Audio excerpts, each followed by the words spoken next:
I can't. I haven't been this trigger watching a fucking YouTube video in so long. I am permanently damaged from this video. I am scarred from this video. Oh my God. I'm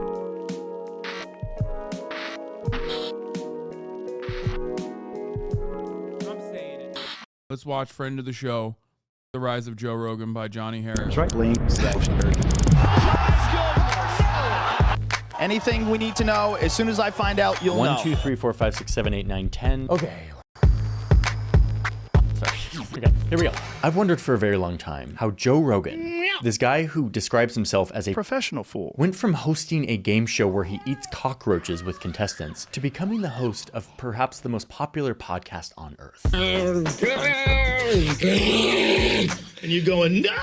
And that's how you die. Now listen, I am not a Joe Rogan listener. Well, at least I wasn't before this story. But by now, I am. Because by now, me and my team have listened to a lot of Joe Rogan. If you didn't know whether or not people agree with you or disagree with you, I think that'd probably be better overall. I'm sorry. Is Johnny definitely not affiliated with the CIA, the World Economic Forum, or NATO Harris doing a pro Joe Rogan video? I'm going to lose my fucking mind. How many videos did this guy talk about misinformation? There's no way he's doing a pro Joe Rogan video. He's made like, first of all, he's a Vox guy, a former Vox.com guy. That's number one. Number two, he's spent an insane amount of time. Refresh, he changed the title. Wait, what? Really? Well, hey, that's right. Bro, he refreshed the title today. Earlier today, I said I was going to watch this. And he refreshed the title. Wait, what the fuck's going on? Okay, is he in here? Johnny, are you in here? Be honest. Bro, what the fuck? Johnny Harris is in my walls, dude. Johnny, get out of my walls. Because by now, me and my team have listened to a lot of Joe Rogan. If you didn't know whether or not people agree with you or disagree with you, I think that'd probably be better overall for people. I wanted to understand where this guy came from, what his deal is. What does he say during these like 2 to 3 hour long episodes that are listened to by millions of people? Because for better or worse, he is influencing a lot of people. So let me show you how an average Joe like Rogan can sit around getting high, talking to his friends, and somehow get millions of people to tune in. Now, I know that talking about Joe Rogan can cause some controversy. But at the end of that round, he was deep shit.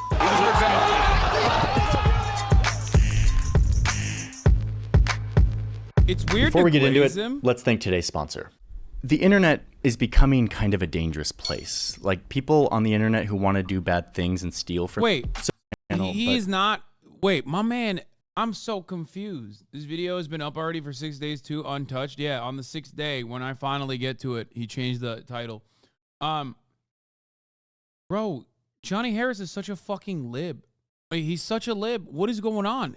Like, as the premier liberal, like, he's supposed to fucking hate Joe Rogan, right? Like, there's no way he's gonna turn around and be like, this guy who is a misinformation agent is actually fucking awesome. This guy who has done so much to almost single-handedly develop the far right's prominence online is actually sick because a lot of people watch him, and here's why.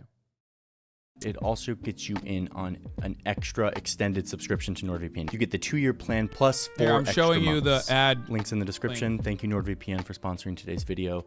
Let's get back to Joe Rogan. Okay, so it's 1987, and here's a 20-year-old Joe Rogan taking a guy down with a spinning back kick at a Taekwondo competition. Always moving to new schools, always dealing with new kids, and I wasn't big, and I didn't know how to fight, and I got picked on, and I didn't like it. So I said, I want to figure out how to fight. And eventually, he got really good at it. I was competing from the time I was 15. I just threw myself into it. It's all I did every day. And then one summer night in 1988, when he was 21, he went to an open mic night at a comedy club in Boston. Your legs are sprawled out on the bed like Bambi trying to walk in a frozen lake and banging your head against the headboard. I love it when we make love. His friends goaded him to get up on stage and perform a stand-up set. It must have gone really well because soon after, Rogan moves to LA to make it big in comedy. By the 90s, he was showing up in TV shows as the goofy, lovable comedic relief. Because the light's better over here. Damn, everything's better over here. But this sitcom-y thing wasn't his dream. He loved comedy and fighting. Enter He sounds so much like my buddies from college. Like it's insane. I know like 11 dudes that speak exactly and sound exactly like that with that same exact fucking accent. Mind-boggling. Enter UFC, Ultimate Fighting Championship.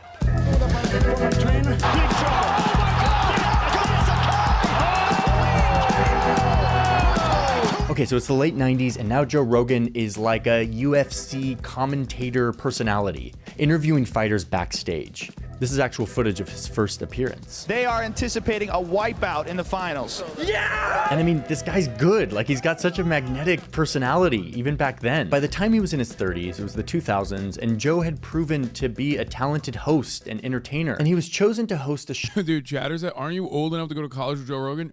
Yeah, dog, I'm 48 years old.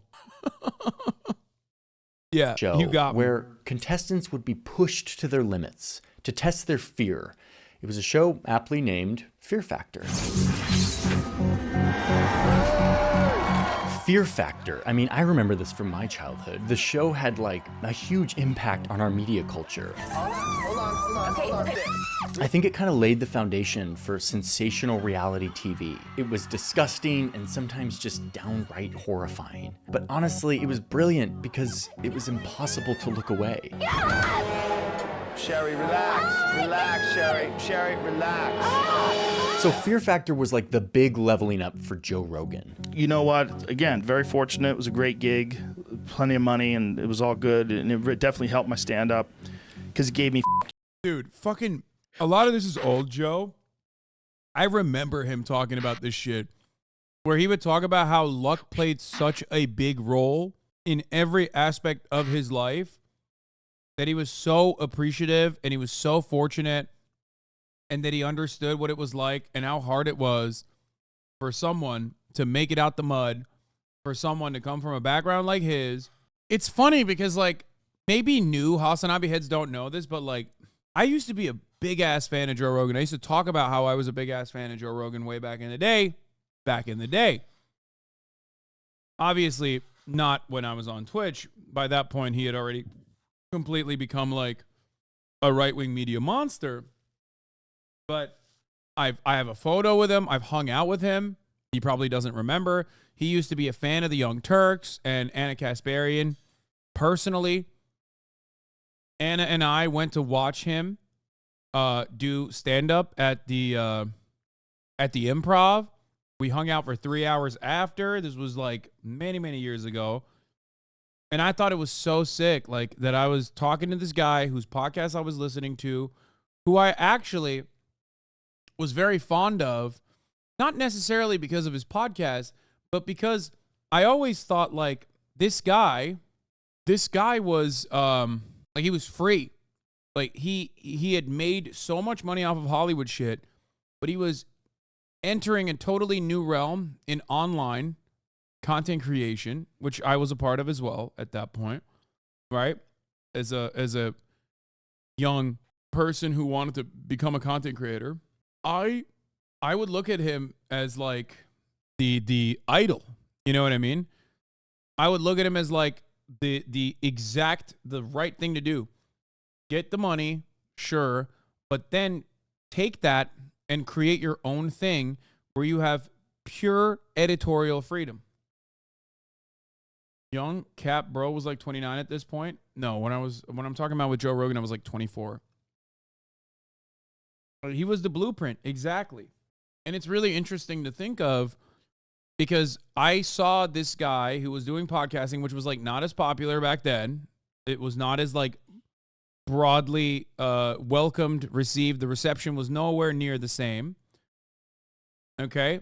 And I thought, wow, here's a guy who, had every opportunity to continue on Hollywood and yet turned around and made his own thing online, had editorial freedom, and was still making money, but also he had influence that he had translated on to a product that was entirely his own.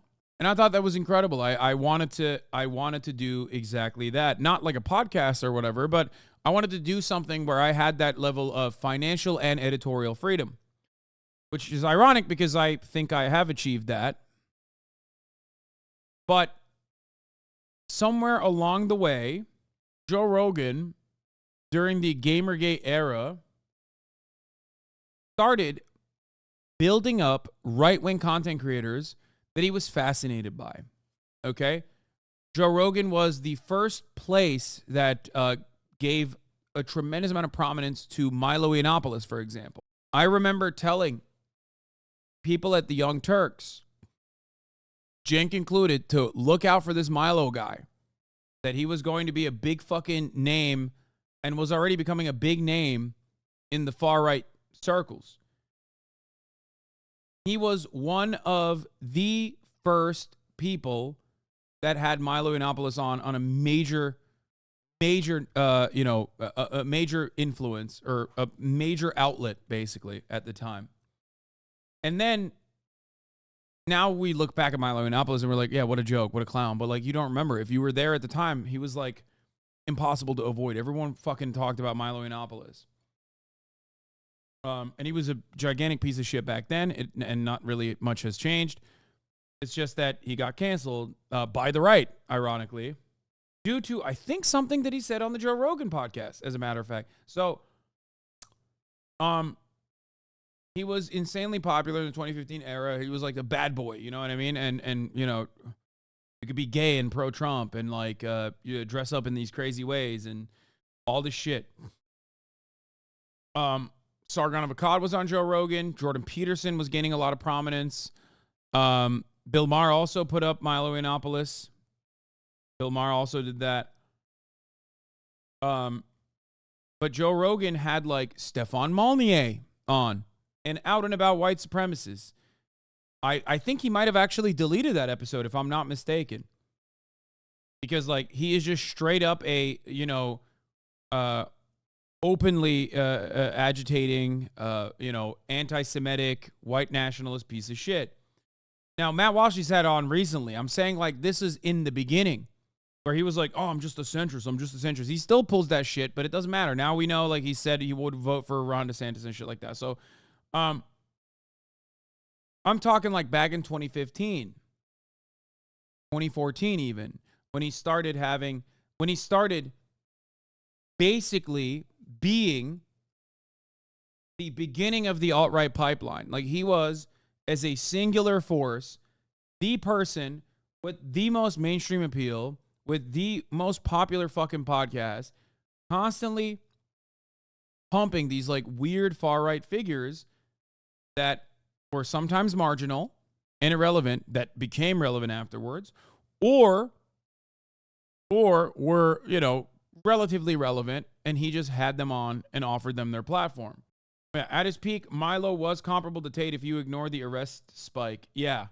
And he was rich back then, so don't say now that he's rich he does not want to pay taxes. He was very fucking rich back then. You know, I loved it. He would constantly talk about buddies of his even back then. There were certain issues. Atheist YouTube was huge in the alt-right pipeline. Absolutely. This was the other part. There was a big break-off point that permanently solidified a lot of the atheist YouTubers that actually went in one direction, which was leftism, and atheist YouTubers that went into the full-blown reactionary anti-Obama train. Atheist YouTube pre-Obama was, you know, in its inception of YouTube, basically, when it first started. YouTube used to be a place where a lot of people would shit on. YouTube used to be a place where a lot of people would shit on like former George W. Bush goofs and gaffes, right? 2007, I think, is when it first started.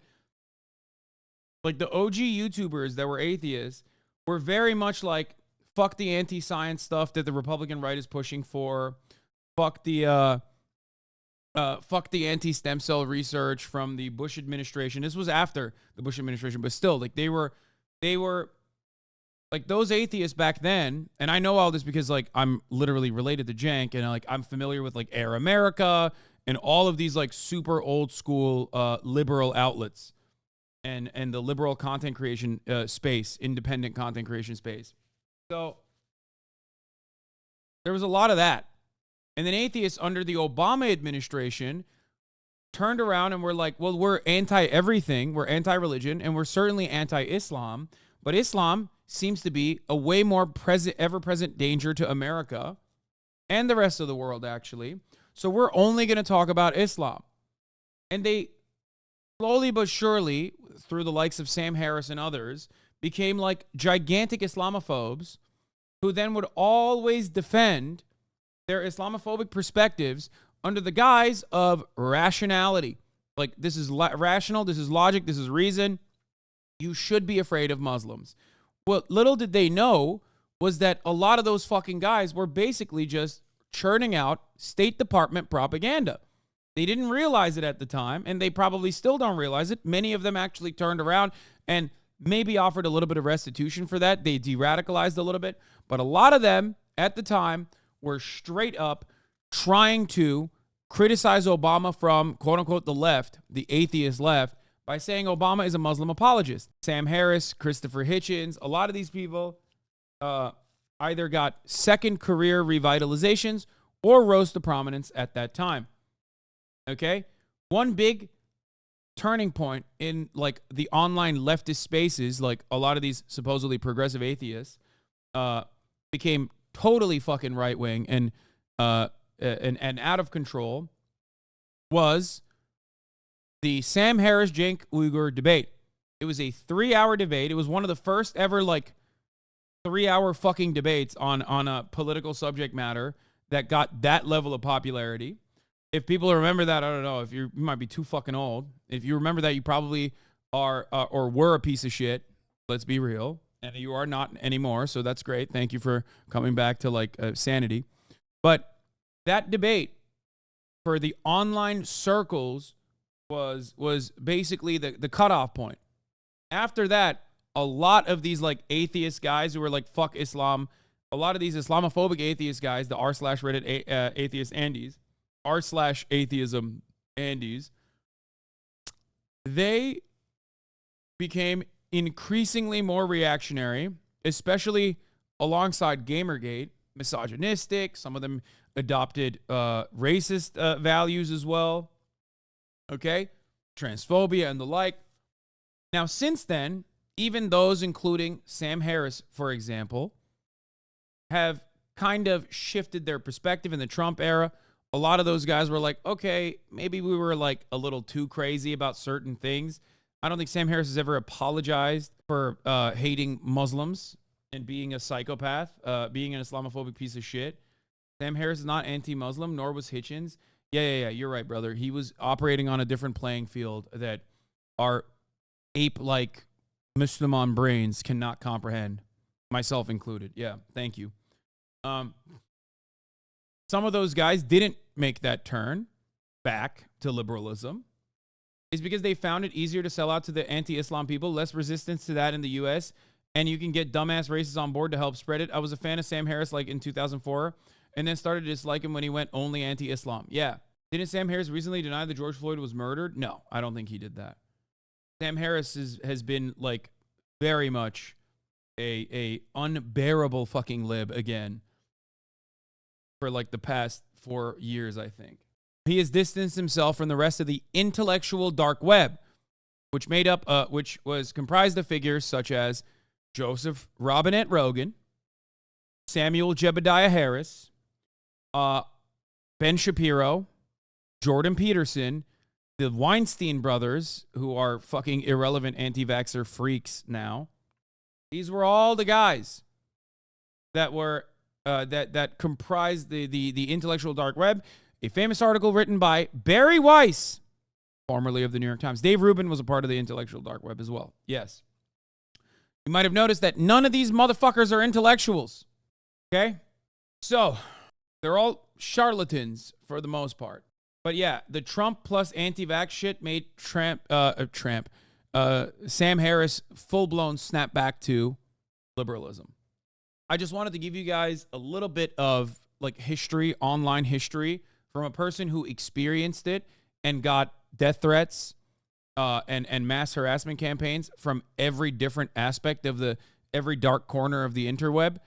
So, you know, I've gotten it. I've gotten it from all ends. The atheists, the that say, you know, too much of a Muslim defender, to the white supremacists who say I allow too much for black people.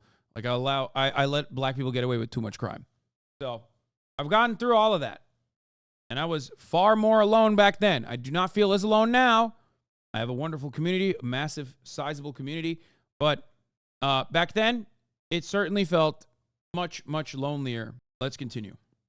You money too. It gave me the ability to not worry about like having money in the bank. And by the end of the early 2000s, Joe had a lot of experience. He was an entertainer, he was a comedian, he was a host, he was an actor. He had built a hefty network of interesting people. He was charismatic and tough and funny and hardworking. All of the ingredients he needed for his next move, podcasting. On Christmas Eve 2009, Joe and one of his comedian friends recorded a 2-hour podcast. It was a sprawling conversation covering everything from conspiracy theories to game addiction to sensory deprivation. It was honestly a good omen for what this show would become. He called his podcast the Joe Rogan Experience, kind of a nod to Jimi Hendrix. Now remember, in 2009, podcasts weren't really a thing yet. You had a bunch of like sort of radio shows that were making it onto podcasts like This American Life or Planet Money, Stuff You Should Know. But this was all very new at the time. But that changed when people could stream podcasts on demand with their new little internet-connected pocket computers. Right from the beginning, Joe Rogan's show was fast, prolific, and consistent,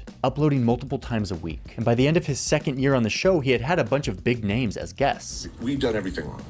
These were young male elephants. They're the fastest moving creatures, I think, in the wild once they get going. And chat, podcasts abso-fucking-lutely were not a thing in 2009. If you're saying podcasts are a thing in 2009, all you're doing is admitting to everyone in the chat that you are probably the oldest fucking nerd in the room. Come on. Even I at least have the decency to lie and say podcast became a thing much, much later, and it certainly wasn't a thing in like 2013. Come on now. I started listening to podcasts in around 2012, 2013. That's when I started listening to it, and it certainly, even back then, was not a thing in the public consciousness. Like, people didn't listen to podcasts with the same fucking frequency as they do now, you unbearable nerds. Yeah, WTF with Mark Maron. Old Hasanabi heads know. My original intro wasn't welcome to the Hasanabi broadcast. It was, what the fuck, buddies, what the fucking... I would make fun of Mark Maron. That was my like super old intro on my stream. Yeah. They hate bright shirts, which of course we were wearing. They're spooked by people holding implements, which of course that's what we were doing. And they particularly don't like being herded by people 1,000th their weight. At the beginning, they were mostly comedians and fighters. I'm thinking about Tom Cruise and Scientology. There's a man using every ounce of what Scientology is offering to make himself the best available man that he's capable of being. Yeah. Then you've got Travolta. But soon he started to branch outside of comedians and fighters to a different genre of people. Let's call them thinkers. Workers don't have the right to engage in collective bargaining in the United States until the 1930s. That's where that whole idea of let the market decide falls apart. He would have philosophers on, and politicians, scientists, you name it. The show started to become just a grab bag of any interesting person Joe Rogan wanted to have a conversation with. Neil deGrasse Tyson. If you don't fucking talk about like in the thinkers era, if you don't talk about fucking Milo and the prominent like right-wing figures that he not only lend a voice to, but like basically mainstreamed, I'm gonna fucking lose my mind. Are you insane? What kind of fucking research are you doing, Johnny? God damn it. There's no way. He has to talk about it. I believe Johnny Harris is going to do a better job than this. The astrophysicist appeared a few times. You get a multiverse. We didn't pull that out of our ass. That came out of the equations. Soon, it was bigger and bigger names. Elon Musk, Russell Brand, Nick Kroll, Jay Leno, Jordan Peterson. Okay, we passed through that era. We passed through the fucking thinker era without Milo mentioned. Wiz Khalifa, Dr. Phil, Travis Barker. By the late 2010s, the Joe Rogan Experience was reaching around 11 million listeners per episode, making it the most popular podcast ever, at least on platforms like Apple Podcasts and Spotify. Like, I had never listened to this, but I knew of Joe Rogan because I did. That's crazy.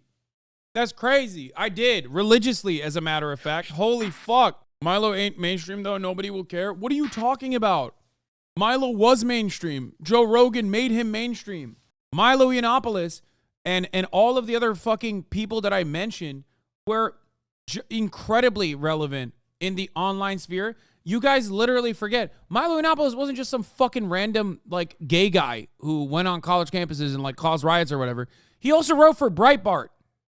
And when he was writing for Breitbart, he very clearly and deliberately factored in Nazi propaganda that he openly admitted to writing in Breitbart, a publication that blew up, was already like a relatively successful publication, but like certainly blew up after during the Trump campaign. Breitbart, where Ben Shapiro also wrote at a time when they had a tab called Black Crime. Breitbart, the publication that was owned by Andrew Breitbart, rest in piss, who died on a fucking toilet off of a cocaine overdose. That Breitbart, the publication, okay, politics is downstream from culture, suck my cock. That Breitbart had a black crime tab. Like, you would go on the website and click black crime, and it would show up all of the black crimes that were occurring. Ben Shapiro used to write for Breitbart at the time when it had the black crime tab, by the way. He left only because they became too anti-Semitic. Remember that. There are a lot of members, even in this community, especially older members, who most likely were stuck in that alt-right pipeline due to the likes of Joe Rogan and Milo Yiannopoulos and many others that were actively and sometimes perhaps very successfully brainwashing, poisoning the minds of the youth. Now, if we talk about like the real world harm and impact that had, it's marginal. It's not what like got Donald Trump elected or anything like that, even though a lot of those guys did end up working directly with Donald Trump. But if you think about all of the acts of violence that you see, that you experience, specifically white supremacist acts of violence, a lot of those people were absolutely radicalized due to the likes of Milo Yiannopoulos and that ecosystem. Old heads know you and TYT have been on this for 10 years. Yes. And we've been getting death threats for it for 10 fucking years. We've been hated by those extremely online circles for 10 years.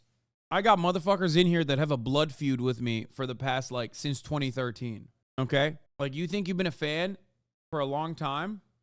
Why do people always write, like, random numbers in the chat? Anyway, you think you've been a fan for a long enough time? I've had haters for twice the amount. Okay? Why do you say it was marginal? Because I'm not a believer that, like, shit that happens online is actually moving the needle in the real world. I just simply believe that a lot of that, like, online white nationalist shit was mostly just online. Like, that's not what got Trump elected. That's not what, like, shaped Trump's campaign messaging or anything like that. White supremacy is foundational in American societal development. So, of course, for that reason, it's significantly more powerful than just like a couple other fucking dumbasses. I think on aggregate, online moves the needle, but not specific things like a single podcast. Yeah. Be honest, I hated your content on TYT. Being a streamer just suits your strengths much better. You probably have changed your perspective a little bit since then on issues, and you probably agree with me a lot more now on issues than you did back then. Okay? Anyway, let's continue. Kind of everywhere when you're scrolling. Nah, your TYT shit was rough. You say that, brother, but like we give it a rewatch regularly on a lot of the things that I've done on TYT. And my political perspective has absolutely stood the test of time. It is nearly identical to the same political commentary that I engage in now on a daily basis. So much so that I could just like play an old clip. Yes, there's cringe jokes and whatnot. Of course. But you can see. Chatter does not know that you were known as Woke Bay. Yeah, I hated that. But anyway. I wasn't talking about our ideas. It's about presentation. Yeah, okay. not the commentary. You just aren't as good as reading off a script as you are on stream. First of all, you're absolutely wrong. I used to be really good at reading off of a script. It's just the script that I wrote was very cringe. But a lot of people hated me because they, at the time, were big into Gamergate. Like, this guy at least admits it. There are plenty of people in here that absolutely were just, like, totally captivated by Gamergate. It was a lot of dudes that looked like you, that sounded like you, that were feeding into your personal preconceived biases. It made you feel comfortable. It made you feel like you had a sense of community, a shared purpose, and that's understandable. That's what I've tried to combat my entire fucking career in online media. Okay? Dog the chatter you just banned. I just banned this cat. Why do you always do this? Do what? I thought you said it held up. Why do you always do this? It does hold up. I play my old clips all the time in the chat all the time, and it fucking absolutely holds up. Sure, there are some cringe jokes every now and then, but they absolutely hold up. The ideologies are pretty much the same. The talking points are pretty much the same. The issues are identical because none of them will ever be solved. So that's what I'm saying when I say it holds up. It stands the test of time. That's what I mean. Okay? Because it does. Anyway, you were weak back then. Couldn't even beat the Nameless King. Yeah, thank you. I'm a Zoomer. What the fuck is Gamergate, Lamau? Polite chatter. Gamergate is, how do I describe it? It's like, imagine if the Andrew Tate phenomena that you experienced, where all of your friends became Andrew Tate fans and started talking exactly like him. Imagine if Andrew Tate was the sweatiest, least washed, most disgusting looking fat slob, neck-bearded nerd with possibly a British accent. Again, still. Okay? Quarter pounder. Great example of a person who still holds on to that essence, to that energy. Quarter Chicken McPounder is a Gamergate Andy. It was a movement online that was created under the guise of bringing ethics to video game journalism that actually just was about, like, really sending death threats to annoying, I'll admit that at least, or sometimes misunderstood female writers of video game news. That's it. Sometimes they were annoying because they would do contemporary feminist analysis on video games, and people thought that they were going to take your treats away. It was just about shitting on women for the most part. Not much has changed, really. Now, trans women too, obviously, but I'm saying, like, it's all the stuff. All of the stuff that you see today, but just way worse with no counter. But the only counter being, like, fucking liberal boomers on mainstream media publications trying to make sense of it or not aware of it at all. There was no, like, it was just a feedback loop. There was no counter to these guys. It was everything that you saw. In the gamer space, all matter of commentary people were just, like, either center right or far right. This includes some of your favorite content creators who also were captivated by the Gamergate shit. A lot of commentary YouTube pre-2016 were abso-fucking-lutely, right, like I said, center-right or far-right centrists. Anyway, a lot of these guys have either died or basically might as well have died.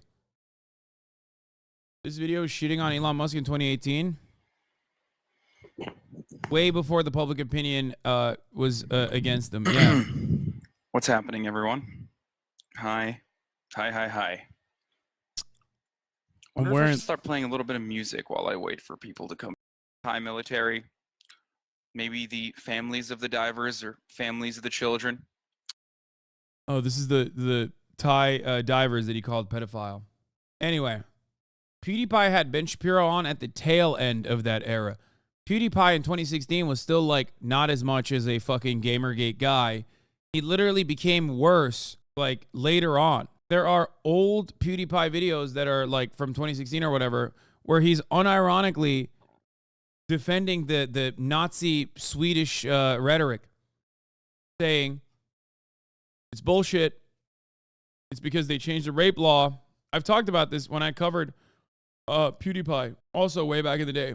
I think he peaked at, like, weird Nazi shit at like 2018. So here's the thing. Look, ultimately, a lot of the Gamergate stuff happened because gamers are sweaty nerds who wanted to gatekeep. They were worried that women coming into their little safe space was and making it gay and more feminine and more diverse was a threat. It would make it more mainstream. It would make it suck. I think ultimately that was the real reason why there was so much backlash to this kind of thing. Not realizing that like opening up gaming to a larger, broader audience was going to make it also better in many ways. Not realizing that the main problem was, with gaming was capitalism and not necessarily progress by allowing fucking female characters to exist or women looking like women in the real world or some shit. Okay? But it was the sweatiest, most awful fucking nerds that were relentless.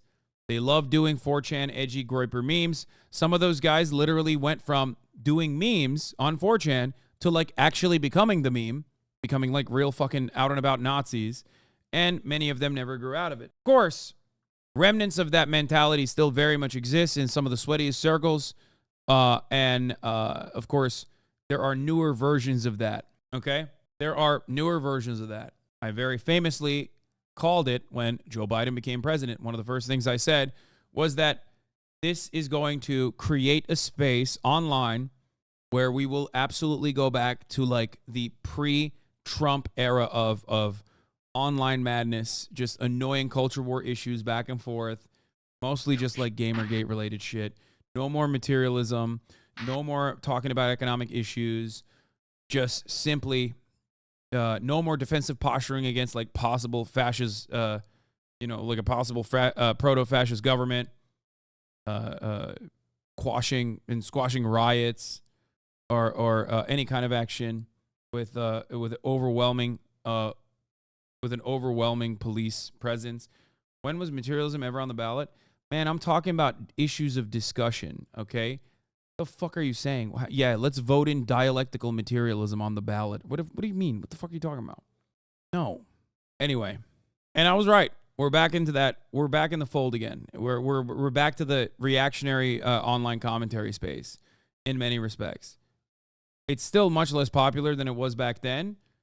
But, people desperately try to cling on to it. Anyway, let's get back to the Johnny Harris video that avoided all of that harder than a subscriber at the top of the hour avoids a 3-minute ad break. Holy shit. Because at the top of the hour, there's a 3-minute ad break. If you no longer want to see those ads, all you need to do is subscribe, which you can do for $5 for free with Listeners Prime. Here's the 3-minute ad break now. Zoan3on, thank you for the 10 gifted subs. Through any podcast app. So then in 2020, Spotify was like, I want a piece of this, like giant popular podcast.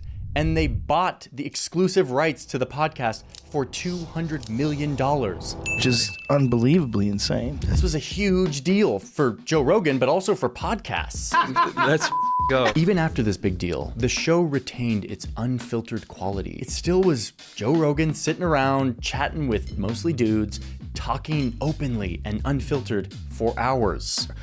This is mind-boggling. This is like unironically journalistic malpractice. I think I put a lot of, I think I placed Johnny Harris like many cuts above like the average YouTube essayist, because I think that his like research is pretty dedicated. And obviously like, I know we have ideological differences on foreign policy and whatnot, but this is one aspect where I did not think Johnny Harris was going to basically lie by omission to dick ride Joseph Robinette Rogan this way. You don't know what a bear is. I've seen a bear in the wild. When you see a bear in the wild, you're like, oh, you don't give a fuck about me. Often getting progressively more high with his guest. Do people get upset at you if you do certain things? There's tobacco and marijuana in there.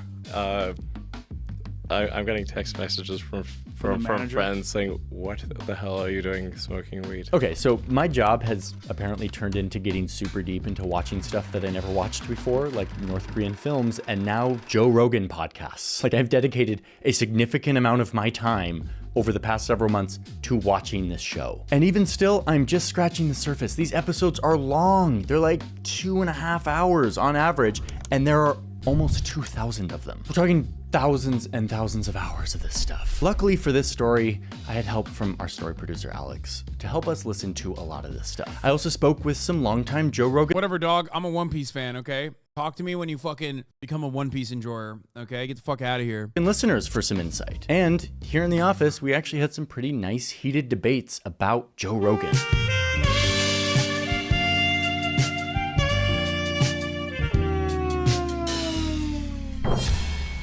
And now, after my baptism by Joe Rogan, I now have some big takeaways, some things I want to say.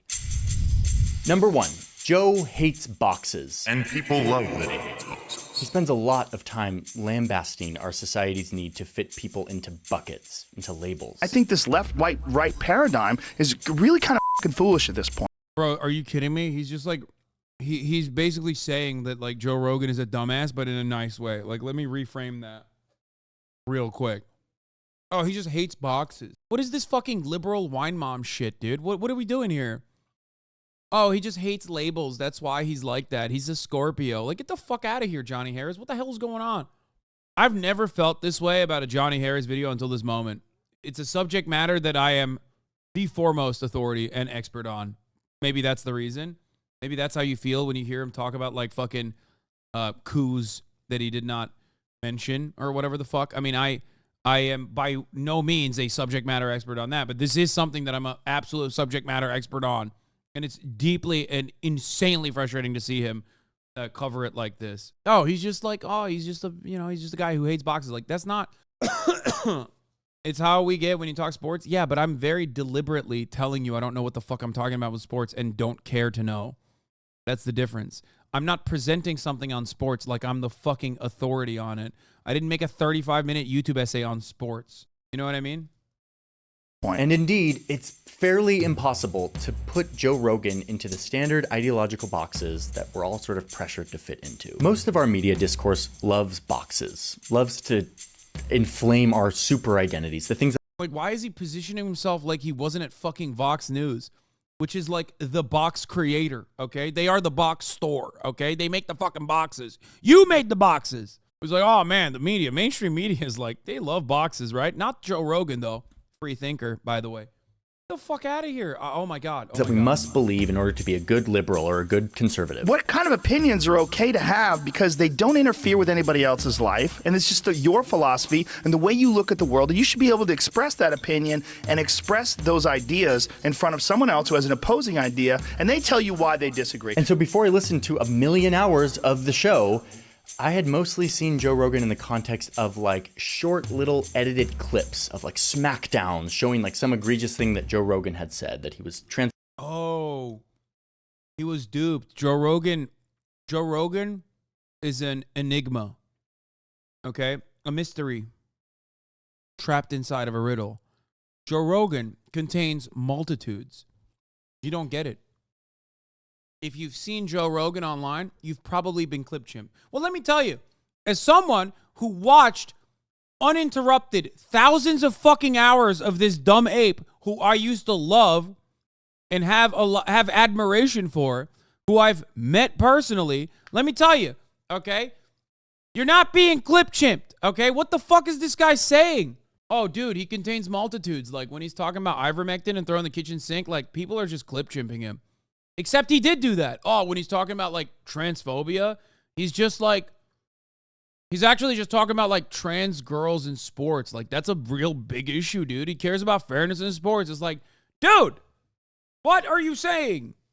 Do you think Johnny Harris just really wants to be invited on the podcast so we made a whole video glazing Joe Rogan? I don't know. I don't want to be, like, the cynical guy.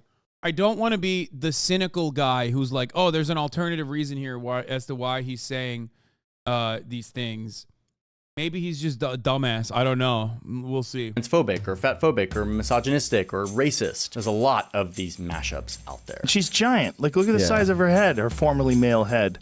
Yeah. That's a giant woman. We walk into we walked in, dude. We walked in the door, and there. He's saying Planet of the Apes in that, by the way. You know, contains multitudes, guys. Yeah.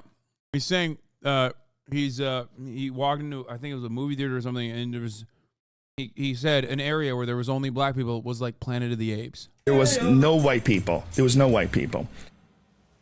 Wow. That video is so bad, it actually made me miss the N-word video. And when you watch this stuff, it's so easy to just like slot him into like, oh, he must be like some far right sort of like racist reactionary commentator. So I was surprised, honestly, when I listened to a lot of this guy. And to find out that he is actually like that, right? Bro, are you fucking stupid? Look. I've told you this before. I don't think Joe Rogan is like a psychotic anti-black racist. And people have shit on me for this, especially because I was talking about it literally in the confines of the N-word saga that he was going through again when people were canceling him for his earlier N-word takes. I don't think he is. And I'll stand by that. I've listened to the man for thousands and thousands and thousands of hours, okay? I don't think he's like an anti-black racist. He is racist, though, and sometimes can be anti-black. He's not more anti-black racist than the average, like, out and about, you know, serious, centrist, apolitical Andy or whatever. He's from fucking Boston. I think he lived in New Jersey for an extended period of time. Of course, he's a white guy, all right? But overall, he's not like deliberately cutting secretly anti-black racist propaganda. Those older videos, he has apologized for. He knows that shit is bad. That's one thing, okay? Having said that, however, to act like a lot of this stuff is clipped out of context and he contains multitudes, he offers so much more, is mind-boggling, okay? Because with Joe Rogan, what you see is what you fucking get. Sure, he's a bit of a chameleon who changes ideologies on a whim in accordance to who he's talking to, but I believe the far better way of analyzing Joe Rogan is off of things, I will categorize this, things he cares about and will defend. Because Joe Rogan is malleable. He's always been that way. Unprincipled and malleable. And back in the day, there were a couple things he put in the I care about this box. Early Joe Rogan always would put smoking weed and even doing DMT in the I care about this box. That box inside of his mushy, soft brain was made by like this impenetrable armor, okay? He would defend it non-fucking stop. Doesn't matter. You could have an expert on. And convince this man that like the moon is fake, and he would probably believe it. But if you told him weed is bad, he'd be like, fuck you. That's not the case. Here is like why that is not the case. Fuck yourself. As a matter of fact, Joe Rogan used to believe that the moon landing was fake. I think he's changed his position on that, but it doesn't matter. So that box grew, okay? Over time, that box grew. Doesn't mean his brain grew, but things got added into that box, okay? Things got added in that box that he started fucking unironically defending. One of them was ivermectin or vaccine denial. Another one was cis girls playing with trans girls in sports. The, Fallon Fox era. Like where he slowly started dipping his water in the anti-trans shit, okay? And he dived into it, okay? He fucking dove in head first. And that was literally before the Christian right unironically found out that anti-trans issues only worked really well when it was paired up with sports and fairness in sports. Joe Rogan was ahead of the game. He was a genuine figure that genuinely believed that it was unjustifiable and completely ridiculous to allow trans women to compete with cis women. Okay? He was ahead of the curve. He was ahead of the right-wing Christian lobby. So remember that. That was the other thing that was in his box. Now that box is full of fucking right-wing bullshit. Okay? Completely. Just like cancel culture is so bad. Trans women in sports. Like back in the day, Joe Rogan was an infinitely more interesting figure because the show was interesting because there was a multitude of different opinions. And since 2014, 2015, the show has slowly but surely became more and more and more right-wing. As people have come and gone, as the people that he used to have were like fun, interesting guys. Even the fun, interesting guys have become charlatan hawkers of pills and supplements instead of just being like a unique and interesting guy. People that sell you courses, cryptocurrency charlatans, people like that. Like he substituted the interesting guys for newer, shittier, late-stage capitalist versions of said shittier guys. He substituted the mushroom guys for guys that are selling you something different. You know what I mean? Like, it still seems like a mushroom guy. It sounds like a mushroom guy, but this guy is also selling you some other shit. It's not just cranks, it's conment cranks, okay? But worst of all, he substituted the thinkers, okay, that were unique and interesting and comedians and whatnot with right-wing media people, okay? So many right-wing media people have basically gained prominence off of the backs of the Joe Rogan Experience. Genuinely sad state of affairs. And for those of you who are asking, like, why did you stop watching? It's because, honestly, it got fucking boring. You guys know me. I'm not exactly the type of person that would stop watching content because it's offensive, okay? If anything, it made me look at it harder, all right? Because I certainly was fucking locked in, even during the alt-right Gamergate era of Joe Rogan. I was watching all those fucking content creators come on. I was angry. I was white-knuckling through it, but I was still watching because it was still interesting to a certain degree. Now it's just fucking boring. Now it's just an old man who's so out of touch, so rich, and he has created a circle of yes men. He rarely ever has interesting guests on. When he does, they're like barely ever talking about fucking aliens. Like, it doesn't seem like the heart of the show is there. Okay?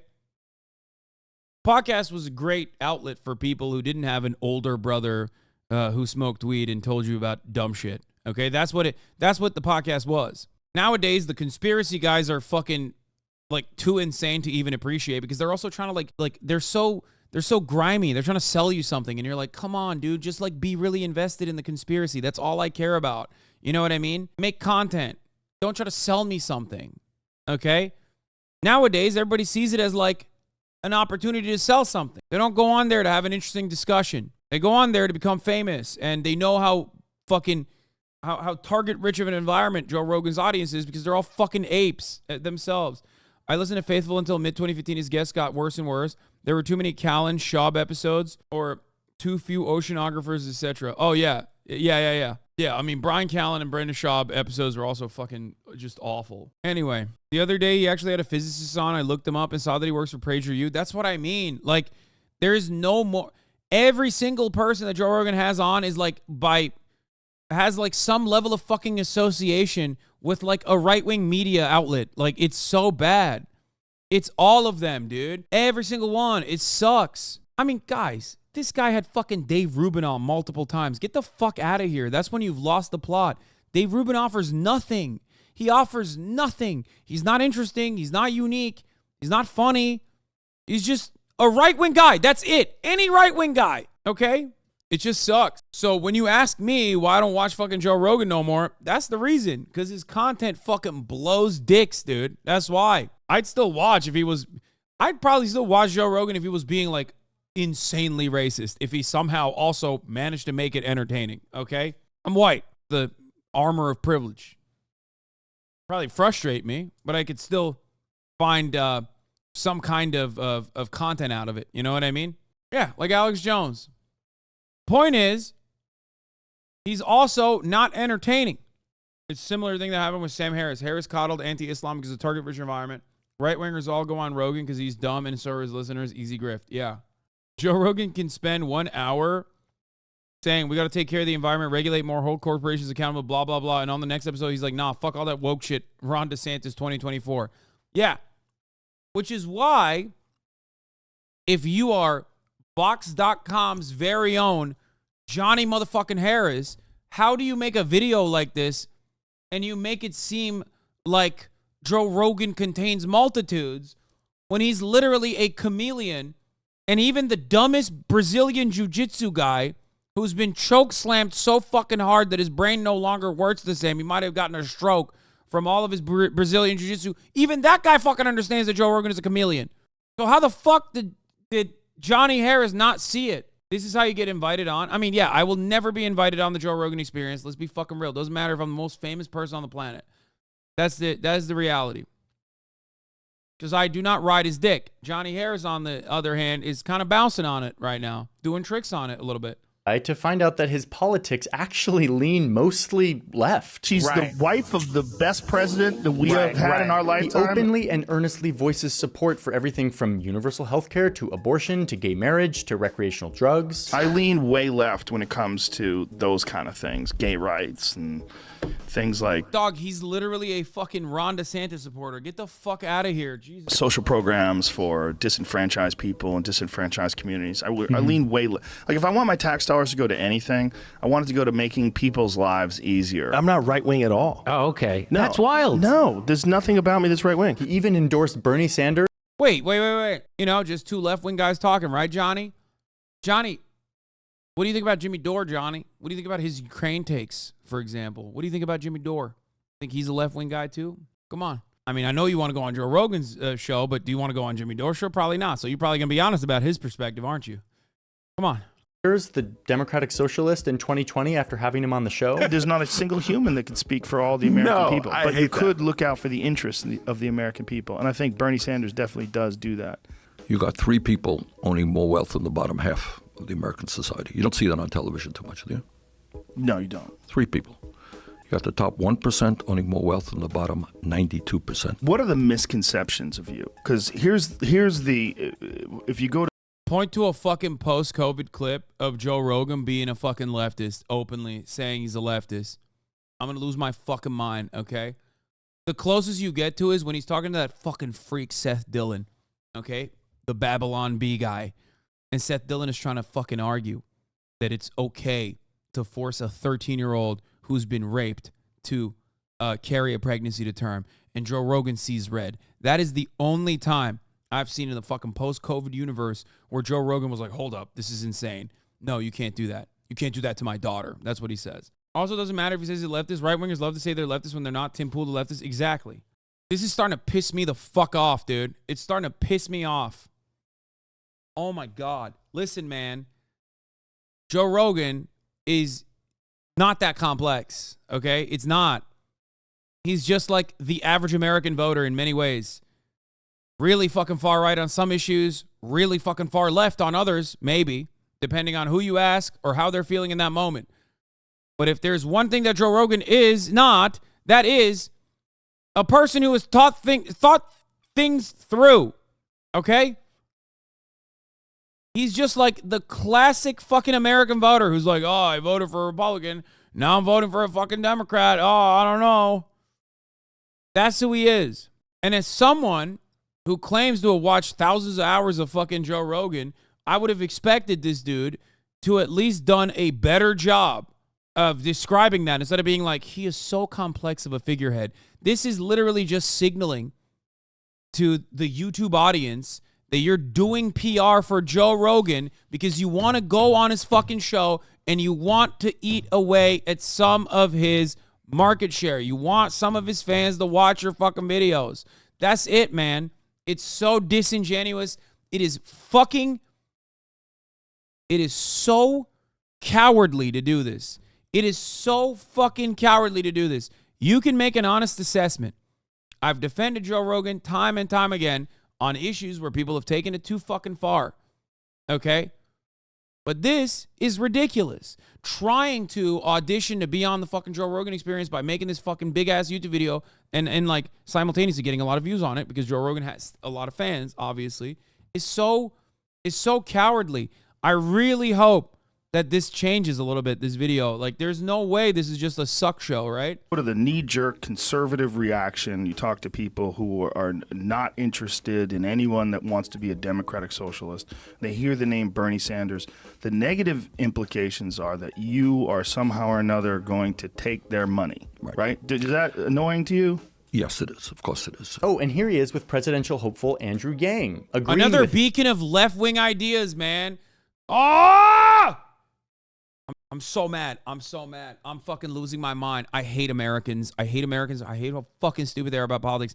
Andrew Yang was never a leftist, okay? From the jump. I don't give a fuck what YouTube personality told you, what YouTube essayist, debater, commentator that told you that Andrew Yang was a left-wing guy. He never was a left-wing guy. UBI is not a leftist concept. If UBI was a leftist concept, then Milton fucking Friedman would be considered a leftist. Fuck! I said this literally in like whenever the fuck Andrew Yang popped out, okay? Whatever year, the first time. I said, listen, you got to be careful, okay? UBI, if seen as a substitute, there are old videos. You can find them in like 2018, 2016, 2017, whenever the fuck Andrew Yang gained prominence.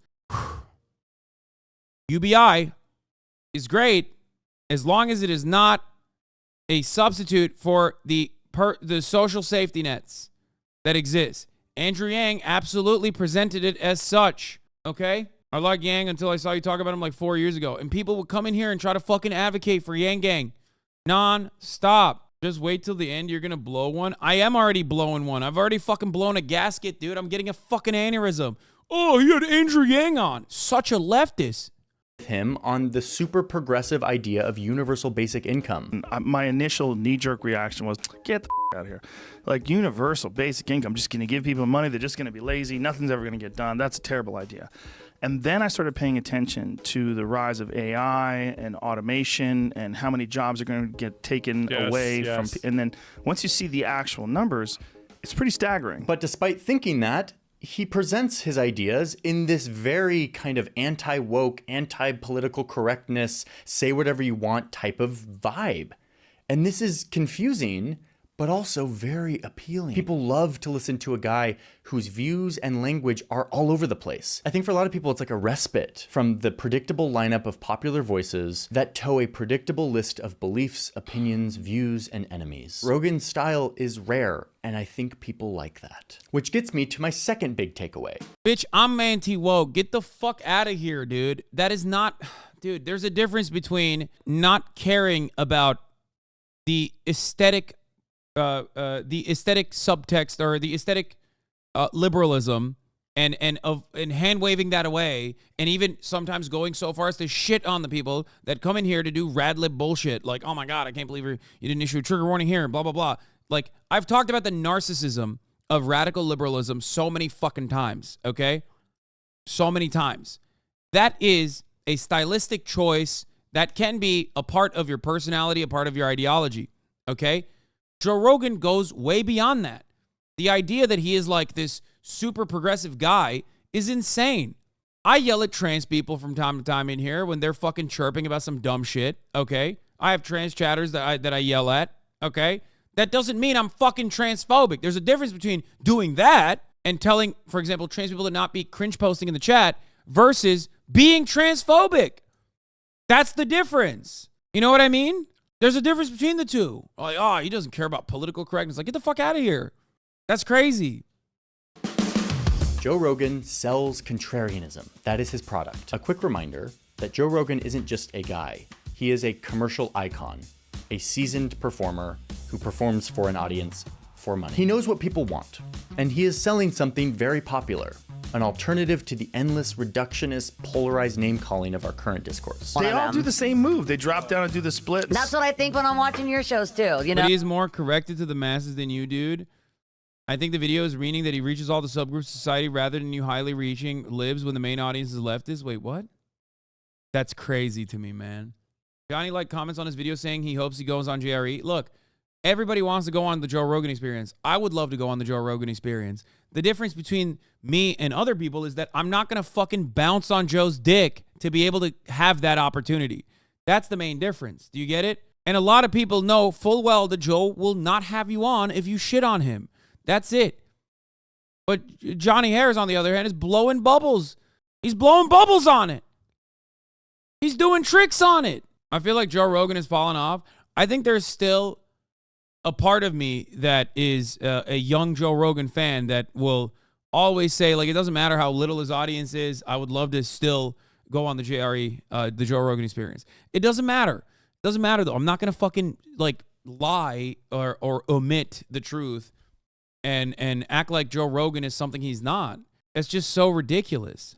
All the same stuff. But and he goes to great lengths to stake himself out as this anti-authority, anti-establishment platform where anyone can come and talk. If you're in one camp, you're supposed to have all the opinions that one camp has. Yeah. And if you do not align with all the opinions that one camp has, you find yourself cast out of the group. No woke police, no mainstream media bias, no corporate deception, just an earnest, curious guy trying to find the truth and not really worrying too much. Yeah, anyone but Sam Cedar, you know what I mean? Anyone but Sam Cedar.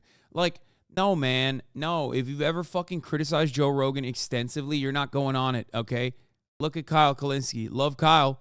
You won't see Kyle fucking doing anti-Joe Rogan commentary ever. Why? Because Kyle's on the Joe Rogan Experience. David Pakman, I don't even think David does that. Or if he has, I don't know if he's going on the Joe Rogan Experience anytime soon. You know what I mean? That's just the reality. Like, it's just, he's not going to have people on that shit on him, okay? Kyle will go on and push back every now and then, but he rarely will have people on that, oh, David does and is no longer invited? Yeah, there you go. If you, I know Dave Pakman's been on, and it's actually really valuable. It's really valuable to go on Joe Rogan Experience if you're a leftist, okay? It is. But he has no time for anybody that has ever criticized him, okay? Adam Conover pushed back. Yeah, remember when Adam Conover pushed back and then he was always invited ever again? And also when Adam Conover was on, he was on a fucking TV show and he had never talked about Joe Rogan beforehand, I don't think. What are you talking about? I'm talking about people that have already cut commentary on Joe's behavior.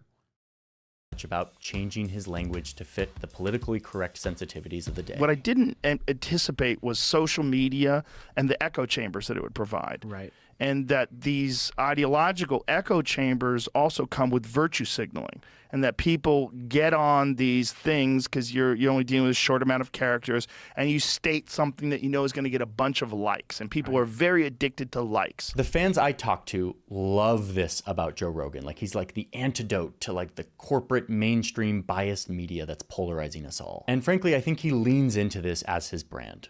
Which gets me to my third point, and this is where I have my biggest critique of Joe Rogan. Joe lets people talk. That's your biggest critique of Joe Rogan? After you said he sells contrarianism? This is neatly repackaging. One is neatly repackaging that Joe Rogan is a fucking dumb ape, and people love that, because that is true. Joe Rogan himself admits that, okay? Just like I admit I'm a fucking dumbass, okay? Straight up. Joe Rogan is a dumb ape. He doesn't hate boxes. He just doesn't understand it. Okay? He's not engaging in like hyper intellectual conversations that go beyond the neatly confined ideological boxes that we have in neoliberal monoculture. Okay? Number two, Joe sells contrarianism is just reactionary politics. Joe sells reactionary politics. When you're a dumb ape, you of course respond like a dumb ape to new things that are happening around you that you cannot understand. You have two options when you're a fucking dumb ape. I'm a dumb ape too, so I know this, okay? I'm a dumb ape. So when I see something that I don't fucking fully understand, my immediate reaction isn't like, fuck that. No, stay there, not happening. My immediate reaction is either, I don't care enough about this, who gives a fuck, move on, or let me understand. Let me try to see what is going on in the world that I am now privy to, okay? What's happening? Why are these people saying these things? Is there any truth to what's going on here? Joe doesn't do that. He's like, that's different. That's change. Me no like change. That is reactionary. Okay? He's not selling contrarianism. He's selling reactionary politics, reacting to stimuli, reacting to progress happening all around him, refusing to identify with it, refusing to understand it, and saying, change bad, change bad, change bad. Number three, Joe lets people talk. That's my main criticism. If anything, that's the only good thing that he does, but it's a bad thing because he's a reactionary and only has reactionary guests. There was an element of curiosity back in the day and allowing people to talk that made the Joe Rogan Experience good. But when the guests and the style of guests changed, all of a sudden the nature of the content changed. Okay? I love the idea of being contrarian when you're literally selling mainstream American conservative reactionary politics.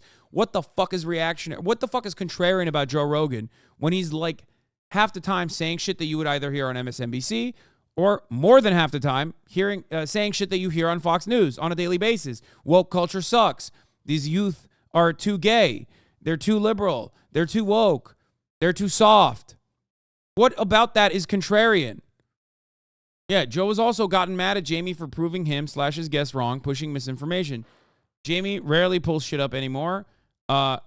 And he used to. He used to at least be like the final barrier, like the Cheeto holding the door as the SWAT team is ready to break it. That was Jamie pulling shit up on his computer. Now that's kind of gone too. Anyway, let's continue. And talk and talk and talk. The principles of human interaction on this planet are largely dictated by our ability to discuss things, even if you disagree. As we've seen, Joe has had a huge variety of guests on his show. A lot of these are like famous people that you just get to watch talk in this sort of unfiltered way, like Robert Downey Jr. or Miley Cyrus. But then you also have a lot of people with big opinions and big points of view, from super mainstream and respected voices to experts on like really specific science things. But then you have a handful of a lot of controversial. This guy hasn't used a singular clip post 2019. He talked about the Spotify bag, and he has rarely shown the post Spotify Joe. What is this? Like, literally, the fucking Joe Rogan subreddit would look at this video and go, what's happening? This does not feature any of the new Joe Rogan shit. Are you marketing old Joe? You're showing some of his highlights with, like, you know, controversial parts of it too, while avoiding some of the more controversial parts, as a matter of fact. Like, not really talking about any of the times that he's had out and about white supremacists on, like fucking Gavin McGinnis, Stefan Molnier, Sargon of Akkad, Milo Yiannopoulos. Did he have Paul Joseph Watson on? I feel like he even had that fucking freak on. So many. What is happening here? Please.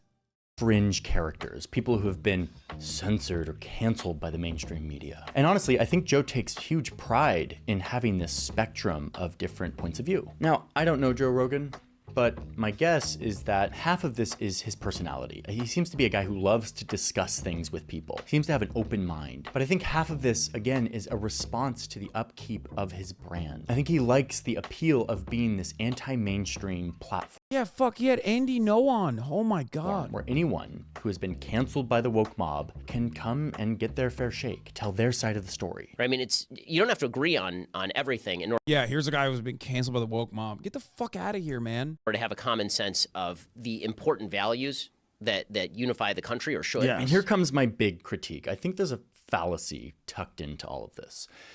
When Joe has these people on, it almost feels like he's giving them a chance to tell their side of the story. Like they don't have a place to tell their side and they've been unfairly censored. But I think this is flawed thinking. Not everyone who has a point of view and who is famous has ideas worth hearing or debating in our society. I really believe that. There are people who've gotten famous simply because this is literally the most liberal ass way to criticize Joe Rogan. I am going to Sudoku. Oh my Lord. Oh my God.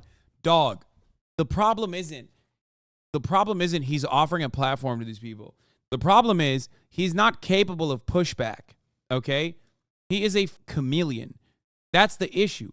And as a chameleon, when all of the motherfucking right-wing people that he has on are just on there chirping, and he's like, oh, yeah, that's crazy. I can't believe there's litter boxes in schools. And like he just repeats them over and over and over again. Over the course of like 4 or 5 fucking years, it becomes this reactionary shithole. Okay? You can absolutely have the likes of Ben Shapiro and whoever the fuck you want on. You just have to be able to deal with it adequately, because these guys are charlatans. They are carnival barkers, myself included. Like, this is what people like that, people like Ben Shapiro, people like Matt Walsh, people like myself, we do this professionally, okay? Our job is to craft a narrative. Jesus Christ. Our job is to defend our positions. Our job is to craft a perfect narrative that makes our positions look better than other positions, okay? This is what I do professionally. This is what Ben does professionally. If you're a dumb fucking ape with a malleable, pasty brain, you're not capable of understanding that the person in front of you is doing propaganda, and you have no way to deal with it. So you just look at it and go, oh, this guy's earnest. Now, the difference between me and Ben Shapiro is that I do truly believe the things I say, and I also truly believe that things I say are good, okay? And they're right. Bro, you're just mad because he's never had you on? Yeah, I know. That's why I'm mad. You got me, dude. Oh, 11-month subscriber, dude. I'm Sudokuing. I'm Sudokuing, dude. Bro, just because he's not completely shitting on him, he's doing an okay job. Steven Crowder. Definitely stopped watching right before the Spotify deal. Bernie Sanders, you're just mad because he hasn't had you on. Okay, you agree with me. Why the fuck are you trying to be a little bitch in the chat? You even brought Steven Crowder. Dumbass. Can't stop himself from baiting. They've made a career off of being loud and mean, and human nature loves that for some reason. Senate voted to kill babies. Like, here's a show with Gavin McInnes. I started this gang called the Proud Boys. And The Proud Boys? The Proud Boys. What's Proud Boys about? A far-right extremist group that promotes white supremacy ideology and proudly promotes violence against groups they don't agree with. 4 members of the Proud Boys, that far-right extremist organization, well, they've been found guilty of seditious conspiracy for their roles in the January 6th attack on the Capitol. Hasan apologized, Joni. Suck my dick, dude. Oh, man. He had one criticism in 18 minutes. Like, here he is fondly remembering the time. After fucking glazing him. Like, he's like, oh, my God, the Proud Boys did January 6th, and Joe Rogan had Gavin McInnes on. Oh, no, man. He's not cooking in this shit. I thought he was. Because I'm a firm believer that, like, liberalism was going to jump out at a certain point and stop Johnny from you know, glazing up this titan of a man who has been at the forefront of anti-trans rhetoric online, forefront of fucking anti-vaxxer shit online. You know what I mean? Joe Rogan has had on every fucking prominent anti-vaxxer, anti-science kook and crank that has a website from 1994 that's still selling colloidal silver supplements on the entire planet. Okay? He hasn't stopped doing that. And now Emmy Award recipient Johnny Harris is over here being like, oh, all that stuff. He's just, you know, he's a curious guy. He contains multitudes. He's not, you can't put him in a box. Time his group violently attacked people who were protesting Milo Yiannopoulos at Berkeley. He goes, I started feeling bad after a while. Because I could tell these kids had never been in a fight. And I was just mowing through them. I mean, I don't know. Like, having a guy on your show. Like, that's his biggest criticism, is that Joe Rogan just lets people like this talk too much because he's curious. Yeah, you know how many fucking times I've heard that from Joe Rogan dick riders? Get the fuck out of here. That is the classic former and current Joe Rogan fan take, is that like, oh, dude, you just don't get it. He has a multitude of different guests on from different backgrounds. Remember when he had Bernie Sanders on that one time? He very clearly is an open-minded progressive. He's just a curious guy. But like, yeah, maybe sometimes he's just letting people speak too much. That's not criticism, okay? That's not fucking criticism. That's ridiculous. Joe Rogan is not a small bean, okay? He's not like some neurodivergent minor. Yeah, he had Bernie on and then 10,000 white supremacists. But that one time he had Bernie on, though, he had Tulsi Gabbard on so many times, guys. Think about how progressive he is. Tulsi Gabbard, Jimmy Dore. So progressive, so progressive, so progressive. I wish you got this aggressive with Ethan on the H3 podcast, bro. Do you think that I would have this level of contention with my fucking podcast co-host? You think I haven't made the mental calculations before I started working with Ethan on whether or not he was like Joe Rogan? Are you making a comparison to Ethan Klein, modern day contemporary Ethan Klein, as Joe Rogan? He pushes you around sometimes, in my opinion. Shut the fuck up. Suck my dick, you fucking neurodivergent losers who only want fucking debate. Jesus Christ. That's what you want. You want blood sport. That's why you're in here. You're in here because you're like, you just want fucking blood sport. You want me and Ethan to fucking constantly fucking pick at each other. You don't care about anything. You don't care about the content. You just want blood. Disagree, ban. I haven't done this in a while, but I think it's time to do that. Are you fucking stupid? You think I would have a podcast with a co-host that has Joe Rogan brain rot right now? What are you, fucking insane? Hasan Bobby throwing a tantrum? Dude, yes. Get him. Fucking, we haven't done this in a while. We haven't purged in a while. I think if you're doing low-level bait, low-effort bait right now, just get fucking clapped. Your head will get cut off. Sorry. We'll pull you out in the fucking public square and execute you summarily, okay? It's been a minute. I haven't done a purge in a long time. Go ahead. Talk about how I ban disagreeers all the time. I don't give a fuck. I'll ban you.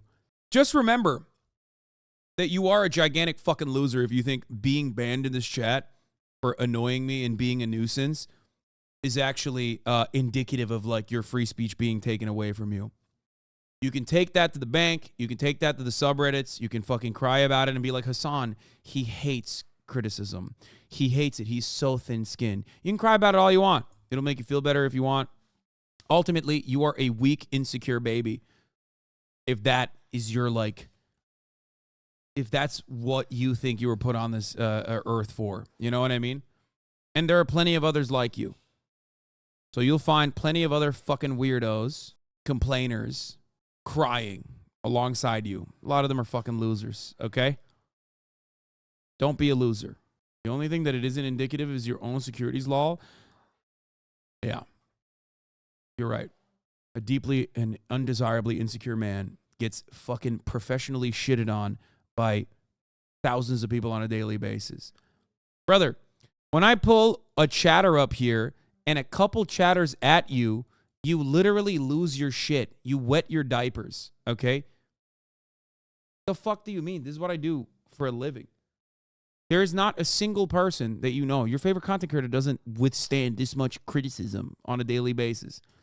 Look at you. Like, you think this is bravery that you're demonstrating. You said, yes, I'm right.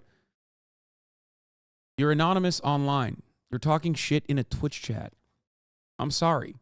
Like, none of us are actually breaking new boundaries here, okay? My man said, GG easy, like, we're going to fucking ban him, and he did something super brave. Yes, I'm right. I feel like that would be up his alley. Bellingcat. I think OSINT reporting from Bellingcat is something to dig through on this stream. Value of vetting your sources is paramount right now. Ukraine Andy, I know what community this guy's coming from, okay? Sorry, I had to kill that fly. Yes, I'm right. GG easy. You're right. But is Johnny right or no? I actually lost because of the gray names. No, man. Johnny Harris is fucking dick riding Joe Rogan into oblivion. And many of the people that are in this chat right now that are trying to get a rise out of me 100% agree with that. But they just like forgot that for a second because they want to fucking get a rise out of me so they can go to their subreddit and be like, look how much I pissed off Hasan and I got banned, because they think that that is like a marker of success. Like, you're going to get your fucking flowers for doing that. You're a loser if you do that. Please. It's not healthy for you. I promise. He's done 19 minutes of glaze up on Joe Rogan. Many of those, ironically, many of those communities that are that would run to be like, look how Hasan bans interlocutors for making good opinions known or whatever. Okay, would also agree with me on this shit. He's like constantly fucking anti-science. Joe Rogan, I mean. Okay.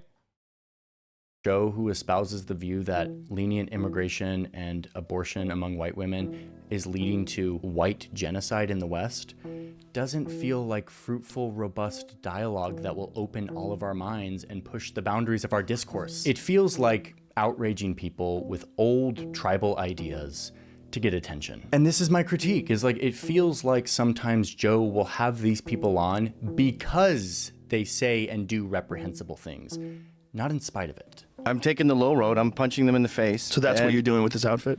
Yes. They think they can ruin his work because he jerked off in front of some people. You know, I'm not going to bow down before them and say you were right, and they want me to. But they weren't right. I'm right. I wrote it. Again, his brand is the anti-establishment place where you won't get censored by the woke police. But listen, Joe is absolutely right. Being able to say things, no matter how much I disagree with them, is a vital right. It is an unnatural and precarious thing. People should be able to speak, and we must protect that. I believe that. And Joe should absolutely legally be allowed to give his giant megaphone to whoever he wants. But that doesn't mean I'm not going to critique it. Because listen, having this open-minded, likable guy who's very good at entertaining us give his... Yeah, dude, he's right. Dude, it's just... People are just mad at Joe Rogan for giving a megaphone, dude. Just express yourself. This is literally liberalism's major issue. Like, this unironically is how... This is the reason why many leftists say cut a liberal and a fascist bleeds, because it's the idea of it's so simple to infiltrate liberal circles with civility and aesthetics while simultaneously promoting really, really fucking violent ideologies, okay? It's like, oh, I'm just going to critique it. Well, critique it. You haven't critiqued it. If Joe Rogan is a chameleon who changes shapes and ideologies with every single fucking person that he has on, well, then look to his fucking ideology of his guests. Whenever he has a political guest on, it's almost always right-wing to far right, including literal out and about Nazis, man. Come on. This is so stupid. It's like, oh man, he's just like a little, he's just a curious guy. He's a little guy. He doesn't know what he's doing. Like this is a more liberal version of like Joe Rogan dick riding. It's crazy how this is the same guy who made the "This is how the U.S. stole Iraq" video. I mean, it's not that crazy. I think he's just like very much an online guy. He's got nearly 5 million subs. This is his career. He's just, you know, he's comfortably shaping his like YouTube essayist commentary space. You know, that's what he's doing. No, he's not an online guy. He'd only ever watched clips of Joe Rogan before this video. No, I'm saying he's an online content creator who recognizes that he's an online content creator. And if you want to be a online content creator, especially on YouTube, who's doing commentary and these like convoluted essays, then you got to be a centrist, okay? This is centrism juice, that dumb bitch juice that people drink. He's just farming, dude. Yeah, 100%. Farm is open. Listen, liberal, I have the right to bear ivermectin. Don't you think a gentle approach to criticism is more likely to change people's minds sometimes? Man, what the fuck are we talking about? We're talking about Joe Rogan in 2023. We're not talking about Joe Rogan in 2017. We're not talking about Joe Rogan in 2018. We're talking about Joe Rogan in 2023. What the fuck's going on? What do you mean gentle criticism? Half of his fucking community left him behind because they're like, this guy sucks. I'm one of the people. I'm one of the people that used to be a fucking major fan. While this guy was, doing map porn on fucking Vox, I was a Joe Rogan fan. You know what I mean? Actually, fuck that. While he was a fucking Mormon at BYU, I was a Joe Rogan fan. What the fuck are we talking about here? This dude back then thought he was going to a fucking his own very own planet when he died at Brigham Young University, and I was a fucking Joe Rogan fan back then. So I'm sorry, maybe I know a little bit more. Megaphone to other dudes who promote violence, who tear down science, who invent fake facts and talk about them like they're real. It doesn't promote curiosity. It normalizes lying. It validates factlessness, which is something that, if you haven't heard, we already have a problem with. We're already battling that. Nuclear bombs actually don't exist. That they never actually figured it out, but they realized that the threat of nuclear bombs. I used to pull this up every time I talked about Joe Rogan because there were so many unimaginable Joe Rogan dick riders who would come in here and be like, dude, you're just a fucking idiot. You don't understand Joe. Joe's not like that, blah, blah, blah. And I would pull this up. We don't get that as much anymore, okay? Where was this at? This is at the Improv, man. There's an entire, you can tell this photo is ancient because you're wearing a Henley. Yeah, I know. The photo is ancient because I'm wearing a Henley and Joe's wearing this one guy that he used to promote all the fucking time. The person who made these shirts. He used to talk about it on a show all the time. Is it still your top 10 coolest moments? Fuck no. Is good enough. But Eddie, you can see the bombs. The atom bombs? But how do you know by seeing them that they're real? And this feeling really hit me when I was listening to the episode with Alex Jones. Alex Jones, a man who has created an empire off of promoting lies and warped information so that he can sell health. Bro, these aren't even his worst offenses, man. Like Alex Jones is really fucked up, especially after the defamation suit. He had him on and he revitalized his career. But like his worst offenses are more insidious. Like his worst moments are trapped inside of a random clip where he's talking to someone and immediately goes on a tangent about trans people. Like those are his worst moments. His worst moments are when he's like he's so fucking high off the sauce of reactionary politics that he's just gone overboard and he's talking about like litter boxes in schools and shit. This essayist is trying to reduce all of Joe's faults to his guests. Exactly. That's not the whole problem. The problem with his guests is, he's booking these guys with an ideological purpose. Okay? That's the issue with the guests.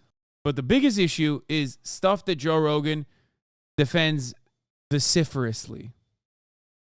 Okay? Stuff that Joe Rogan defends vociferously. Oh, supplements. Our fertility is being targeted, and it's dropping across the Western world. Ladies and gentlemen, Anthroplex is the newest edition at InfoWarsLife.com. A man who was recently ordered to pay $1.5 billion in damages to the families of the Sandy Hook shooting victims for spreading lies about the shooting being a hoax. And yet here he is on the Joe Rogan Experience, getting a chance to tell his side of the story. When I started getting accused 4 years ago, a couple years into it, and I said, no, I think it happened. Then people that I had interviewed and things started saying, he's involved, he's one of them. Because you are now saying that it happened, they thought that you'd been compromised. Yes, and then I was realizing, this is how it works. A certain percentage of people are schizophrenic. Exactly. And then they just think everything's a conspiracy. Now listen, I'm going to tell you the truth right now and admit something, which is that when I watched this, I actually had a moment where I was like, oh my God, like here's Alex Jones in this like very calm environment. He's not like yelling like he does on InfoWars. My heart's big. It's got hot blood going through it fast. I like to eat. I like to have children. And I literally thought like, wait, is Alex Jones like, was he wrongfully accused or was this overly exaggerated? Was this like a witch hunt to censor this guy because he's like kind of has far right views? Because this felt like a proper moment for Jones to tell his side of the story. What? I began to realize, because I was on the receiving end of people pulling up in white vans with guns at my office saying, I know you put a microchip in my head and I'm going to kill you.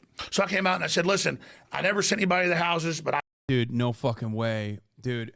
Yeah, no, this got to be because he's a Mormon, right? Like, this is some former Mormon shit. Like, what's the study that shows that, like, former Mormons are way more susceptible to multi-level marketing schemes? Because, like, a part of their brains have been rewired in a dramatic capacity that, like, is really hard to develop. There ain't no fucking way. No, what is? I'm pausing too early. I'm pausing too early. No shot. He's gonna explain his take. There's no shot. Context. People have a right to question, but I'm sorry for the families, and I'm sorry for your hurt, and I get it. And I've experienced crazy people now, big time, just like you have. Please stop saying that I'm saying it didn't happen. And he nearly persuaded me. But wait, no. Then I remembered that my full-time job is to do journalism. No one died in 2012 in Sandy Hook. And luckily, I sit around and fact-check things all day. And I researched it, and I reminded myself that there's actually not a ton of nuance here. The facts. Alex Jones repeatedly claimed that the Sandy Hook shooting... Okay, he didn't go that far. Okay, holy shit. Yeah, journalism. Thank you for doing a lot of journalism on this one, by the way. That was great. So much journalism has happened here. He's hearing Joe have polite conversations and is immediately convinced. Yeah, brother, that's the point, okay? I think that basically gives the game away for why he is behaving this way. Because Joe Rogan has a lot of the aesthetics of free speech and civility that you need to have to be able to exist in polite society, okay? I don't think that Alex Jones is some like nefarious, hyper far right, like ideologically driven fascist that is too cowardly to say these things on his own and like tricks people into brainwashing them by having right wing people on. Okay? I don't think that that's the case. I think that Joe Rogan is a dumbass. Okay? He is objectively not very smart. He knows it. He's very talented. He's very successful as a media guy. But he's not very smart when it comes to, I guess, being well-read or exercising. Oh, did I say Alex Jones? I was talking about Joe Rogan when I was talking about civility, liberalism, the aesthetics of civility, and like, having debates for the sake of having a debate. Not Alex Jones. Alex Jones is an awesome entertainer. I love him. He's done nothing wrong, okay? Sandy Hook was a conspiracy. So, anyway, but Joe Rogan. Back to Joe Rogan. So, Joe Rogan is very good. Don't say that. Yeah, dude, no one is going to fucking sue me for that. What are you, crazy? Obviously, I'm joking. Jesus Christ. I'm being sarcastic. Joe Rogan has the capacity to fool a lot of liberals, or rather, make a lot of liberals feel like he's just like, honest to God, kind of a dumb himbo. Everybody likes him. He's just like, he knows not what he says, whatever.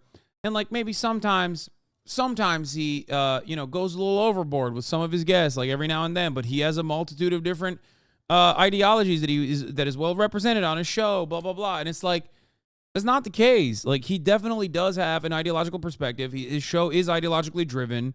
It is right-wing for the most part. It's slanted. He used to be definitely a little bit more interesting. But the reality is that Joe Rogan absolutely is by his own admission, a Ron DeSantis supporter. You know what I mean? Yeah, he went from liberal with like interesting opinions, some very progressive positions, to a center-right guy to far-right, and he's somewhere in between like the center-right, far-right, okay? That's where Joe Rogan is. And that's who his guests are. So the idea that the idea that like he knows not what he's doing, or the biggest problem is that like he can sometimes let people speak too much, is really silly. He is susceptible to propaganda just like anyone else is, just like I am, just like you are. He has eaten the propaganda from the right, hook, line, and sinker, and basically created this this echo chamber of center right to far right figures that are all yes men, whose careers heavily rely on being able to appear on the Joe Rogan Experience. And Johnny Harris, being the liberal that he is, has kind of gotten duped, I guess. If I'm going to look at this and assume that Johnny Harris is sincere with the things that he's saying, and he's not cynically making this centrist-ass video specifically so he can go on the Joe Rogan Experience, then I'm afraid he's naive and he was duped. Okay? If this video is sincere, then Johnny Harris is the most naive motherfucker I've ever met in my entire life, and he is super duper duped by Joe Rogan. But I don't believe that, because I think Johnny Harris is much smarter than that. Okay? His guests are just people who personally he agrees with. He just can't outright say it. Yeah, pretty much. That's charitable to offer that possibility. I mean, I think he's glazing, but maybe he's just naive and he like saw a guy who's just trying to simply have ideas or conversations, and he thought maybe he was clip chimped a lot, I guess. And now he's like, well, you know, Joe Rogan is not all that bad. I genuinely don't know, though. I'm shocked. Johnny Harris cares more about telling a story than doing right sometimes. Examples of the coup video and the China video. Dude even admits to it. He will just do shit to fit a story. Was a staged event orchestrated by the globalists, the government, to promote gun control. That's why the globalists use children's deaths to go after our guns, because they know it gets to us. He suggested that the grieving parents were crisis actors and that no children had actually died. Early on, I said, well, they had to have killed somebody. I mean, this doesn't make sense. Then parents come out and start laughing and then turn to the camera and cry. These grieving families who had experienced unimaginable horror had to relocate because of the harassment they received, in part due to Jones' peddling of this lie so that it could sell health supplements. These are facts that are available to all of us, okay? And yet, I don't know about you, but if I weren't a full-time journalist who was paid to go down rabbit holes and check facts. Damn, dude, he's such a good full-time journalist. Like, come on, bro. I'm sorry. You can't be fucking glazing up big homie over here for 24 minutes and then be like, I'm a fact-checking full-time journalist. Like, no, man. Let's be real, okay? You're a YouTuber. You're doing YouTuber shit right now. There is nothing more YouTuber shit than, like, literally omitting key details of Joe Rogan's fascinating media career and his ideological shapings that turned into ideological trappings, as a matter of fact, as his career progressed. Can't fucking be like I'm a journalist while simultaneously making a YouTube video that is devoid of, like, any of the fucking journalism, with the exception of like the peak of the peak, where you're like, well, Alex Jones did lose $1 billion defamation suit to the Sandy Hook families. I'm a journalist. I did my journalism. Are you fucking joking? That's the one time you did your journalism? You don't have to be a journalist to know that Alex Jones is a charlatan who absolutely defamed and lied about the Sandy Hook situation and the parents. Why are you making it seem like you want a fucking Pulitzer for pulling that shit up. Guys, I had a revelation. Alex Jones lost a defamation suit. I'm a journalist. That's why I know this. You are not. You dumb simpleton. You are not a journalist, so you don't know. You dumb simpletons at home. You don't know this. I'm a journalist, though. I'll tell you. You know, I pulled it up. I pulled that shit up as a journalist and figured out that Alex Jones was lying about what he said on the Joe Rogan Experience. But he almost got me there. He almost got me. But thank God there was a massively popular defamation suit that was historic, record-breaking awards were given as a consequence of Alex Jones's defamation and lies about Sandy Hook. Thank God for being thank God for Johnny being a journalist, dude. He pulled that shit up. Hey, what the fuck? I read the news and watch you. I'm a journalist just like Johnny is. Yeah, just like I am. Everyone in the chat and myself, we're all journalists here because we knew that Alex Jones engaged in defamation. You know what I mean? Bunch of journalists, all of us, 27,000 journalists in here. Each individual journalist is about to see the top of the hour ad break, unless you're subscribed, okay? Subscribe for more journalism. To my journal. Fuck. I'm so disappointed, dude. I fucking make memes about Johnny Harris, but like ultimately, I do like his content. I watch it all the time. This is the single most disappointing. This is more disappointing than his like I expect him. Okay, here's the 3-minute ad break. I don't even care. I gave you a bad segue. Shut the fuck up. I expect him to obviously have pro-American State Department propaganda whenever he talks about American foreign policy, the history of American foreign policy, history of coups, blah, blah, blah. Okay? I expect that. I expect that from everyone. That's not going to immediately make me write someone off, okay? Because I know that not everyone is equipped with the immortal science of Marxist-Leninism or dialectical materialism when they're operating, or historical materialism when they're operating on like historical analysis, okay? I know that. But when I see something like this, it goes beyond the pale. He has officially moved beyond the I'm just a liberal who does have some good videos and makes really good map porn to like, I am very deliberately either demonstrating how naive I am, like laughably naive, okay? Or I am absolutely grifting here to fucking get on the Joe Rogan Experience. You've been talking like an hour straight. Do you just click off the stream at the end of the night and scream into your silent room, Lamau? No, I'm not. I don't. Yeah. Joe Rogan is just an open-minded guy, bro. Come on, just an open-minded guy. He's just hanging out with the governor. What do you mean? Same height as the governor, by the way. Fucking manlit. For real, he's trying to lead Joe Rogan fans away from his platform by slowly introducing his wrongs into a final thesis. Yeah, there's nothing more YouTuber than growing your channel to a visible size and starting to glaze Joe Rogan with the hopes to get invited on. Exactly. I gave my friend a beer. I am now a bartender. Talking about Joe as a journalist, saying that he should have made research before having someone on like Alex.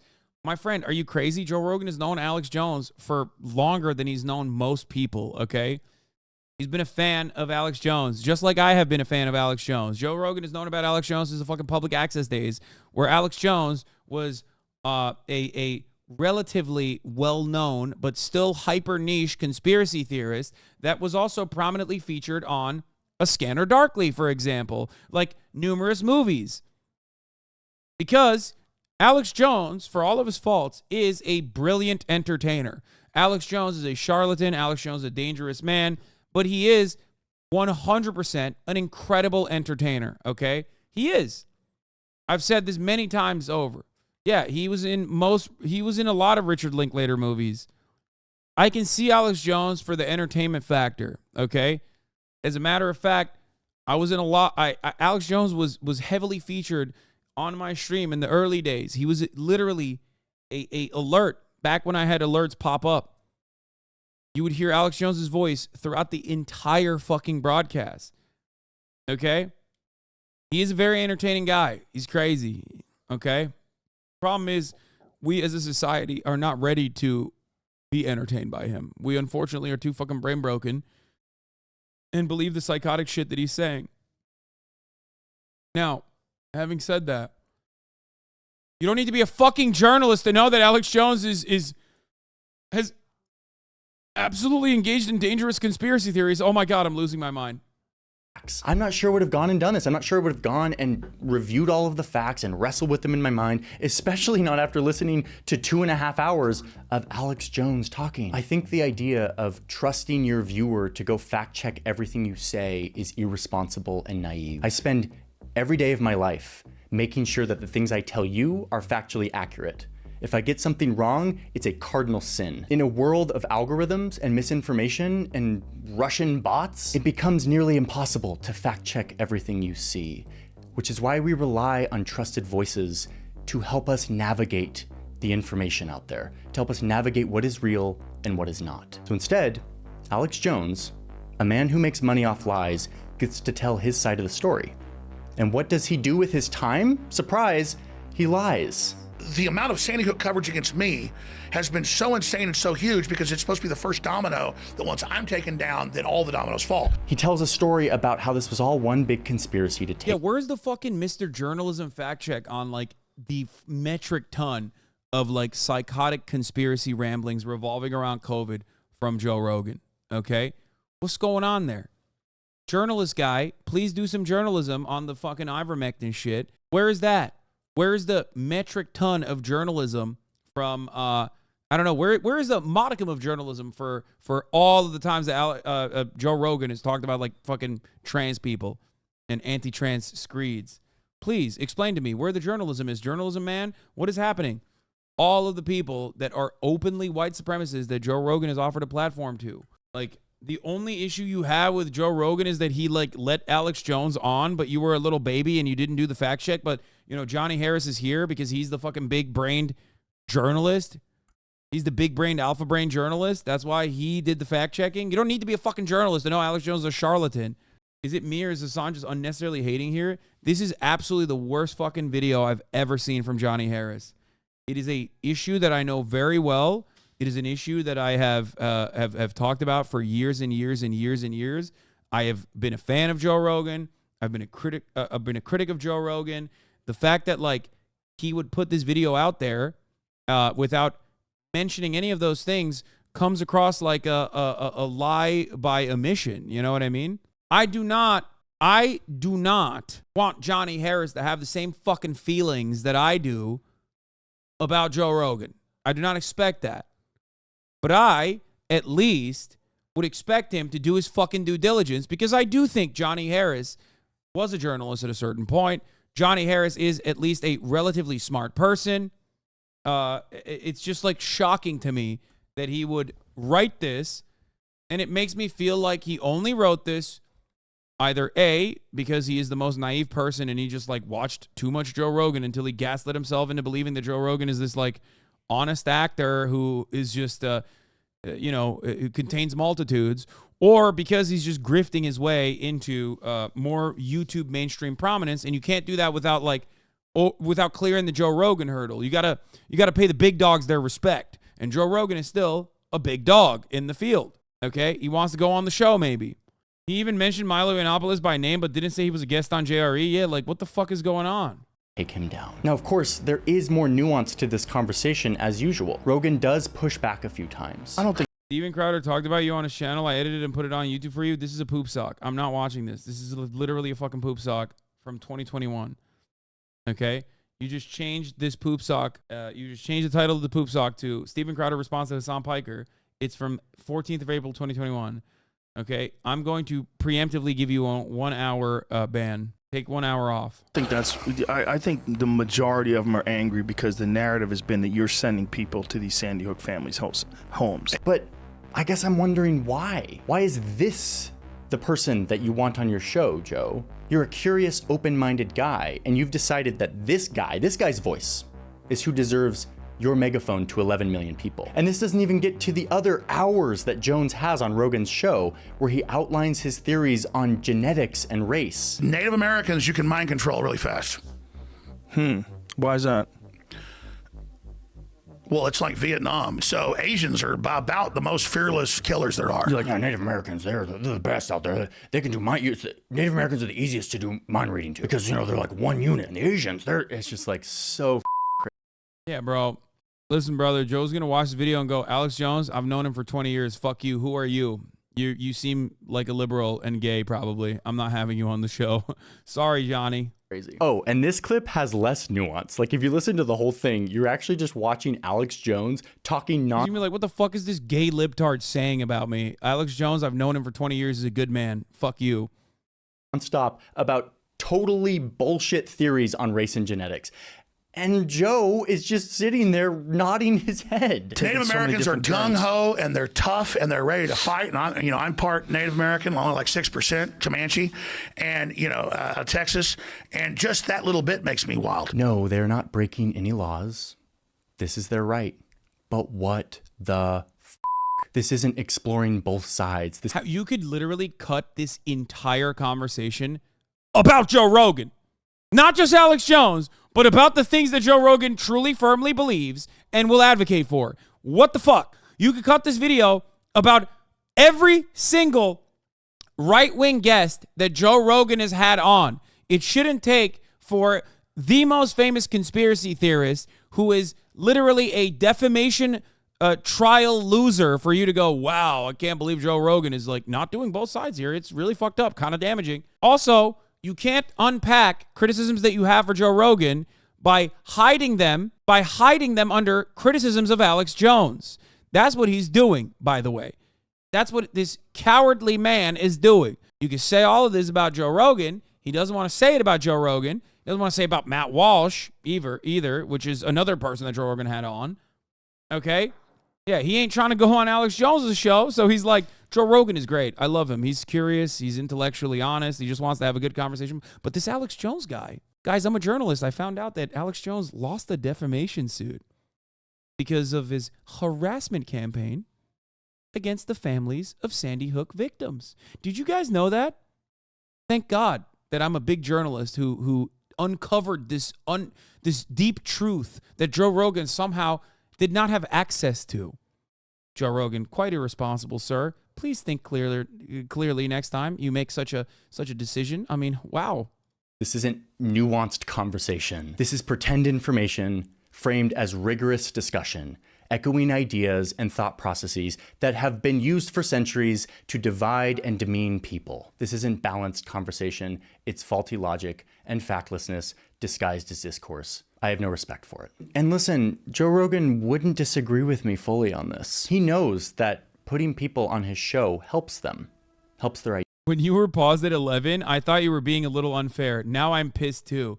There is no way you come out of this video, if you know what I know about Joe Rogan, if you know what I know about this space, even a little bit of this, okay? If you've watched actual Joe Rogan podcasts, okay, whether on the stream or whether on your own, and you watch this video, there is 0% chance you're going to come out of this going, yeah, that's right. This Johnny Harris guy, he's doing a really good job with these critiques. There's no fucking way. This is like a reverse Sunny V2 video or a Sunny V2 video on Joe Rogan. Ideas. And by the way, I'm not a Trump supporter in any way, shape, or form. I've had the opportunity to have him on my show more than once. I've said no every time. I don't want to help him. This isn't the public square. This isn't a personal conversation between friends sharing ideas.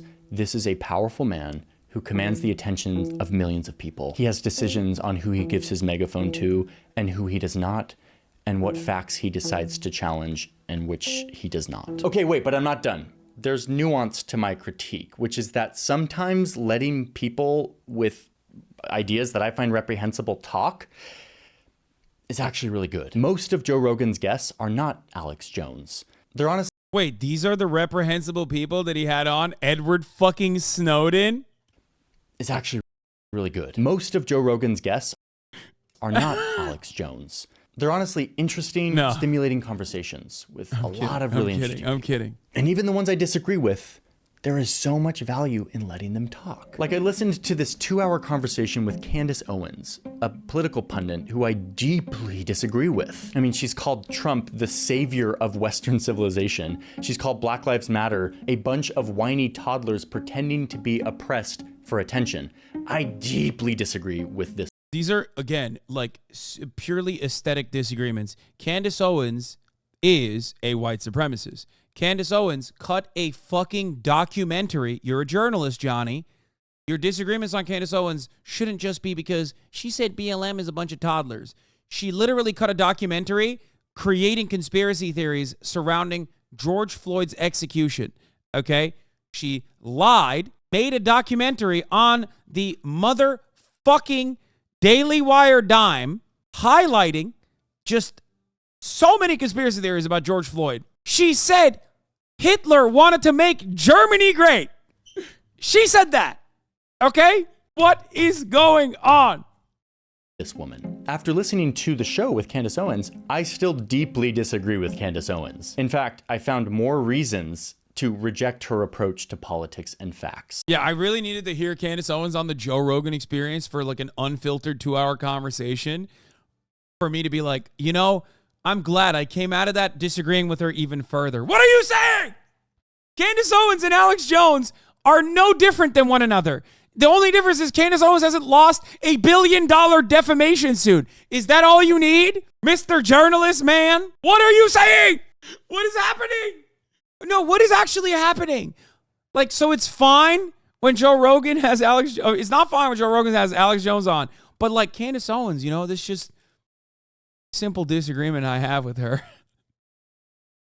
What is happening? You just said it earlier. There is no difference between Candace Owens and Alex Jones, okay? The only difference is Candace Owens' conspiracy theories, unfortunately, are more acceptable than Alex Jones' conspiracy theories that take it way too fucking far. What are you saying? What is the nuance there? And by the way, I'm not even saying don't have Candace Owens on. Don't talk to Candace Owens. But if you're going to fucking talk to Candace Owens, you better come with all of the facts.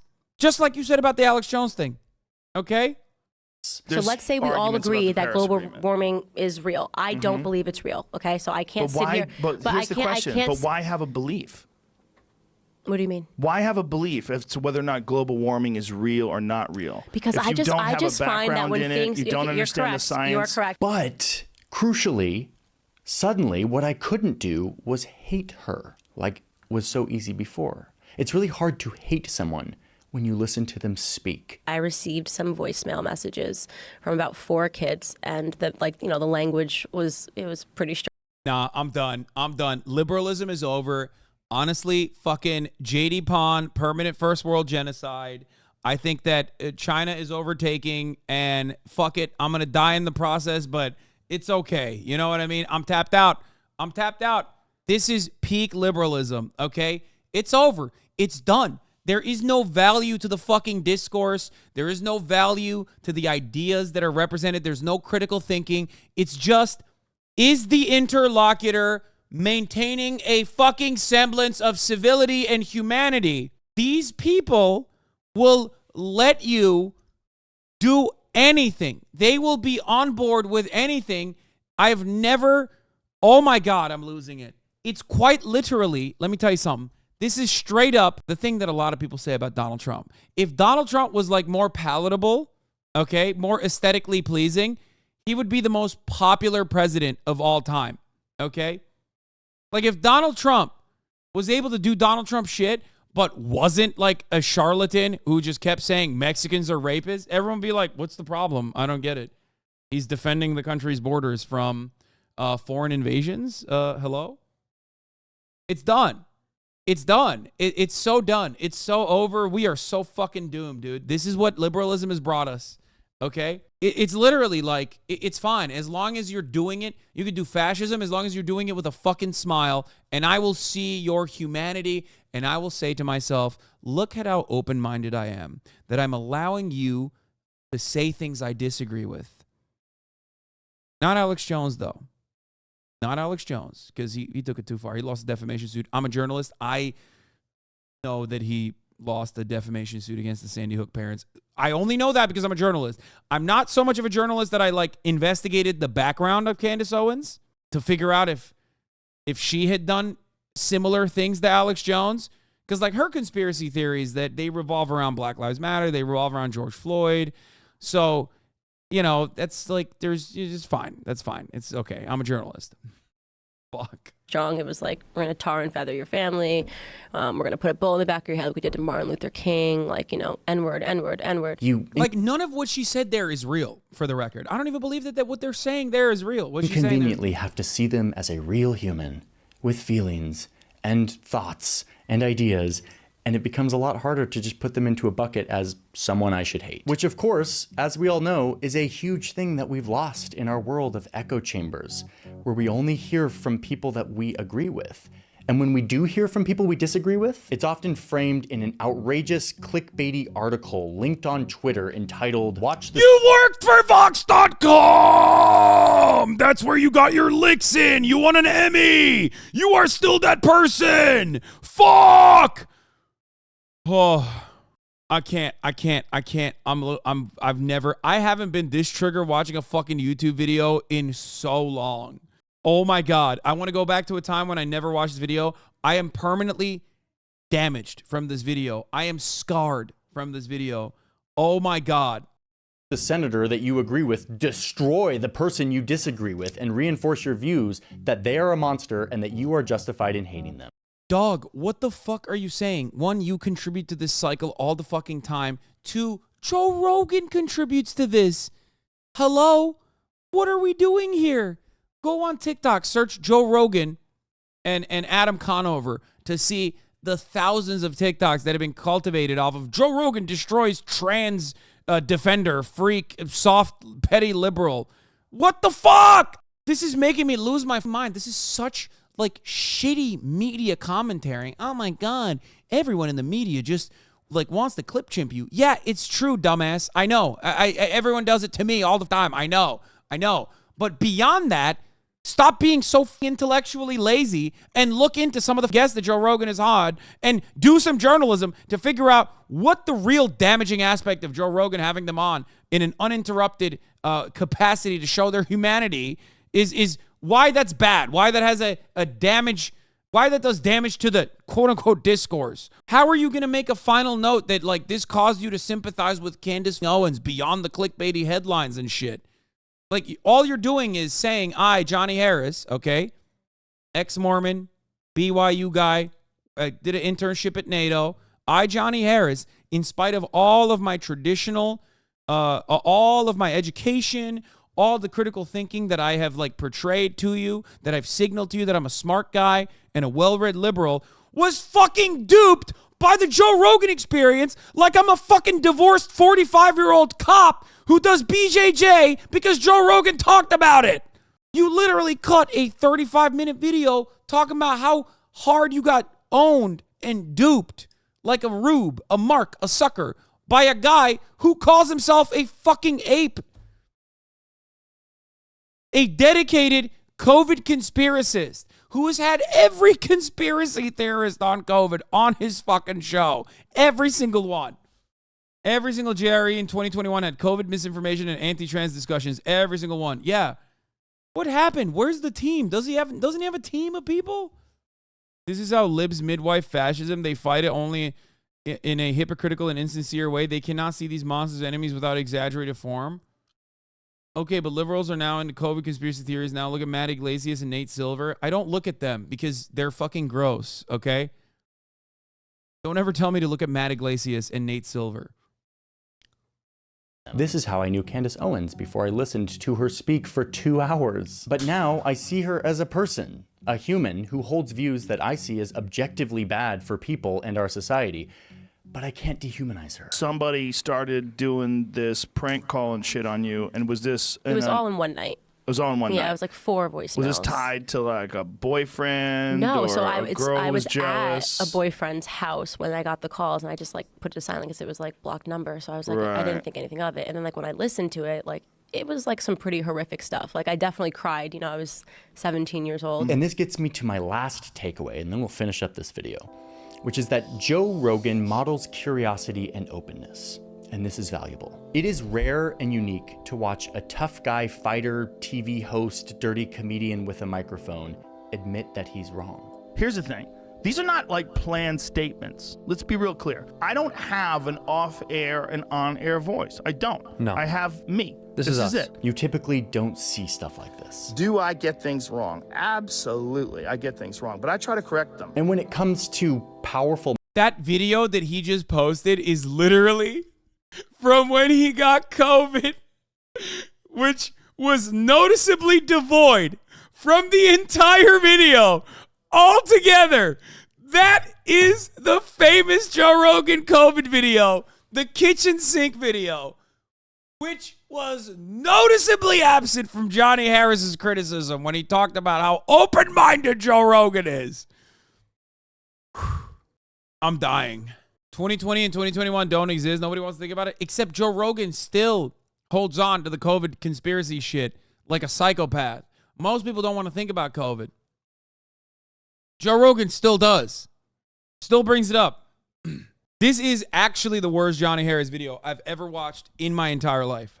Don't you think these reactions like yours is why a lot of young people lean right now? Yes, my reaction to the Joe Rogan Experience essay YouTube that is devoid of any kind of facts is the reason why young people are turning right.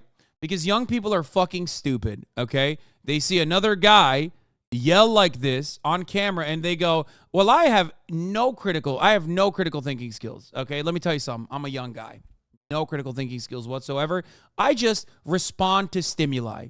Listen, wine ape, all you're doing in that situation is admitting that there's nothing in here. It's just fucking hollow. That you see a guy that you kind of like getting yelled at by a guy you don't like, and you go, let me not investigate any of this further. Let me not see if there's anything truthful happening here. Let me not read into these criticisms whatsoever. I like this guy a little bit. I don't like this guy. I'm reacting to shapes and colors because I'm a fucking wine ape. At the end of the day, I'm a fucking hollow-headed ape. Okay? That's what you're doing. And young people must be like me as well. Joe Rogan is the exact opposite of a model of curiosity and openness. Thank you. Exactly. He kept going down a path towards closed-mindedness. The old Joe Rogan was actually curious. And he was actually open-minded. Okay? You yelled at a YouTuber. Now I'm mad at minorities. Now I hate minorities. You yelled about some YouTuber. He's basically saying people are pussies now and turn right because you're yelling. I know. I've heard this so many times. Listen, folks, be more courageous with your ideology. You don't have to constantly be like, I became a racist because people were yelling online. I became a racist because people were too soy. Just say you're a fucking racist with your chest, okay? You don't have to do this. You pushed me into the right bullshit. This isn't fucking 2015 anymore, okay? Oh. I hate this so much. It's like, you're pushing me into the right. It's like, do you see what's going on that other side? Really? Like, you have no backbone. You have no moral compass whatsoever. Like, why are you admitting that willingly? Why do you come in here and admit that willingly? Where you're like, I am a fucking hollowed out, skulled dumbass who has no moral compass, no backbone, no critical thinking skills whatsoever. And I'm just responding to stimuli left and right. And now your anger, your emotion at how silly this fucking YouTube video is from a guy who you have like respect for, okay? Covering a subject matter that you know a lot about, that he's doing in such a bad job, that he's doing in such a silly way that it makes you feel like maybe there's something else going on behind the scenes. That has made me really fall into the arms of right-wingers, okay? I was always left-leaning and got here because of the Shapiro name drop and just loved how shamelessly you express yourself as opposed to other left-leaning content creators. He got nothing. He just said that and dipped out. Wait, do you feel the same way about Tim Dillon? To be fair, every other media outlet had COVID disinformation. At least Tim Dillon's fucking funny. You know what I mean? Joe Rogan has lost the plot. He's not even funny. Tim Dillon has his fucking moments. Wrong. Absolutely. I get things wrong, but I try to correct them. And when it comes to powerful men in this world, most of the loudest voices are the ones promoting a confident, macho, nightmare version of masculinity. Nobody would be tougher on ISIS than Donald Trump. And while I don't vibe with all of the ways that Joe expresses his manhood, I think he is a force for good in this department, in showing an eagerness to ask questions and an ability to change his mind. And yet, as I mentioned earlier, my critique is that I think he overuses this persona this confident, curious persona of, I don't know anything, I'm not an expert. Like if you say you disagree with me, I probably disagree with me too. Yeah. When I say something stupid, I'm not thinking about what I'm gonna say before I say it. I'm just saying it. To tacitly validate deceiving information and to give voice to opportunistic characters. And so in the end, I'm not really sure if this modeling of an open mind outweighs the proliferation of seductively fake facts and ideas, especially in a time where truth and facts are already scarce and under siege. And bro, Joe Rogan is the biggest peddler of misinformation. What the fuck are you talking about? Like, what are we doing here? What is happening? Like, you did a fucking 31-minute blowjob on fucking Joseph Robinette Rogan. And like your final message is like Joe Rogan is a beacon of prosperity at a time when like fucking truth is under attack. Like what's happening? Democracy dies in the darkness. That's why thank God for Joe Rogan. Like he's having the tough arguments that nobody else is having. Like what's happening here? How is this any different than any number of intellectual dark web cutouts that have come and gone? Creating confusion for all of us. Dude, they have human-animal hybrids. There's the freaking, I have been there when people that work for the Pentagon say that we go to the laboratory and we meet with the ambassador. We have to take higher and higher dosages to meet with them. They're giving. You know what's funny about this? Johnny Harris also believes in the COVID lab leak. So maybe him and Alex, not that far removed, you know? Maybe you should reconsider your opinion on Alex Jones. COVID definitely leaked out of a lab, according to Johnny Harris, right? Isn't that what he said? Giving us technology, and the technology worked. I don't even think it's clear that carbon dioxide is actually a problem, but we can leave that aside. They say that 80% of kids who experience any sort of gender dysphoria as children grow out of it. This tension is not unique to Rogan. All media, all news outlets are subject to this seductive temptation to appeal to the worst parts of our nature. Rogan's version of it is unique because he and his show are unique. So for how much I disagree with some of his standards and fact-checking habits, I do take comfort in this guy's commitment to openness, to curiosity. Dude, Joe Rogan, it's so laughable to say Joe Rogan in 2023 is committed to openness and curiosity. I'm gonna fucking lose my mind. Dude, that is the exact opposite, brother. You have lost the plot. It is actually the exact opposite. That is the problem. Joe Rogan has created an echo chamber around him of dick riders and sycophants, most of them right-wing, who are desperate to go on a show, so they rarely ever fucking disagree with him. Okay?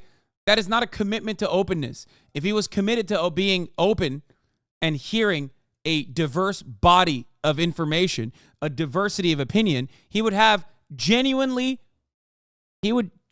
people that genuinely disagree with him. And then he would listen to them when they go on the show. Like, he wouldn't have like a doctor on who is his friend for a long ass time, who is a fucking a doctor who believes in the efficacy of vaccines, okay? And then debate that doctor. He would listen to the doctor in the same way that he listens to every fucking kook with an HTML 1995 website selling colloidal silver. But he doesn't offer that dignity and respect to the doctors that he disagrees with. He doesn't even have them on usually. Okay? There's a reason why every single one of these fucking Joe Rogan clips that he used, with some exceptions, are from a different era. They are from the pre-Austin Joe Rogan era. They are mostly pre-COVID. Okay? This is not a very well-crafted narrative. If you know anything about Joe Rogan, you know that this is not how Joe is anymore. There was a time and place when Joe Rogan did demonstrate a commitment to having a unique variety of diverse opinions represented on a show, that he would just sit there and go, oh, yeah. And that certainly had issues, okay? That certainly had issues because there was a lot of right-wingers who came in and did some fuck shit on there, okay? That Joe Rogan is gone. There is no commitment to openness. It's gone. Why don't you go on Joe Rogan is such a silly question that people ask me all the fucking time. Of course I would go on the Joe Rogan show. Joe Rogan will never have me on the Joe Rogan show, and it's fine. That's okay. Okay? It's his own fucking show.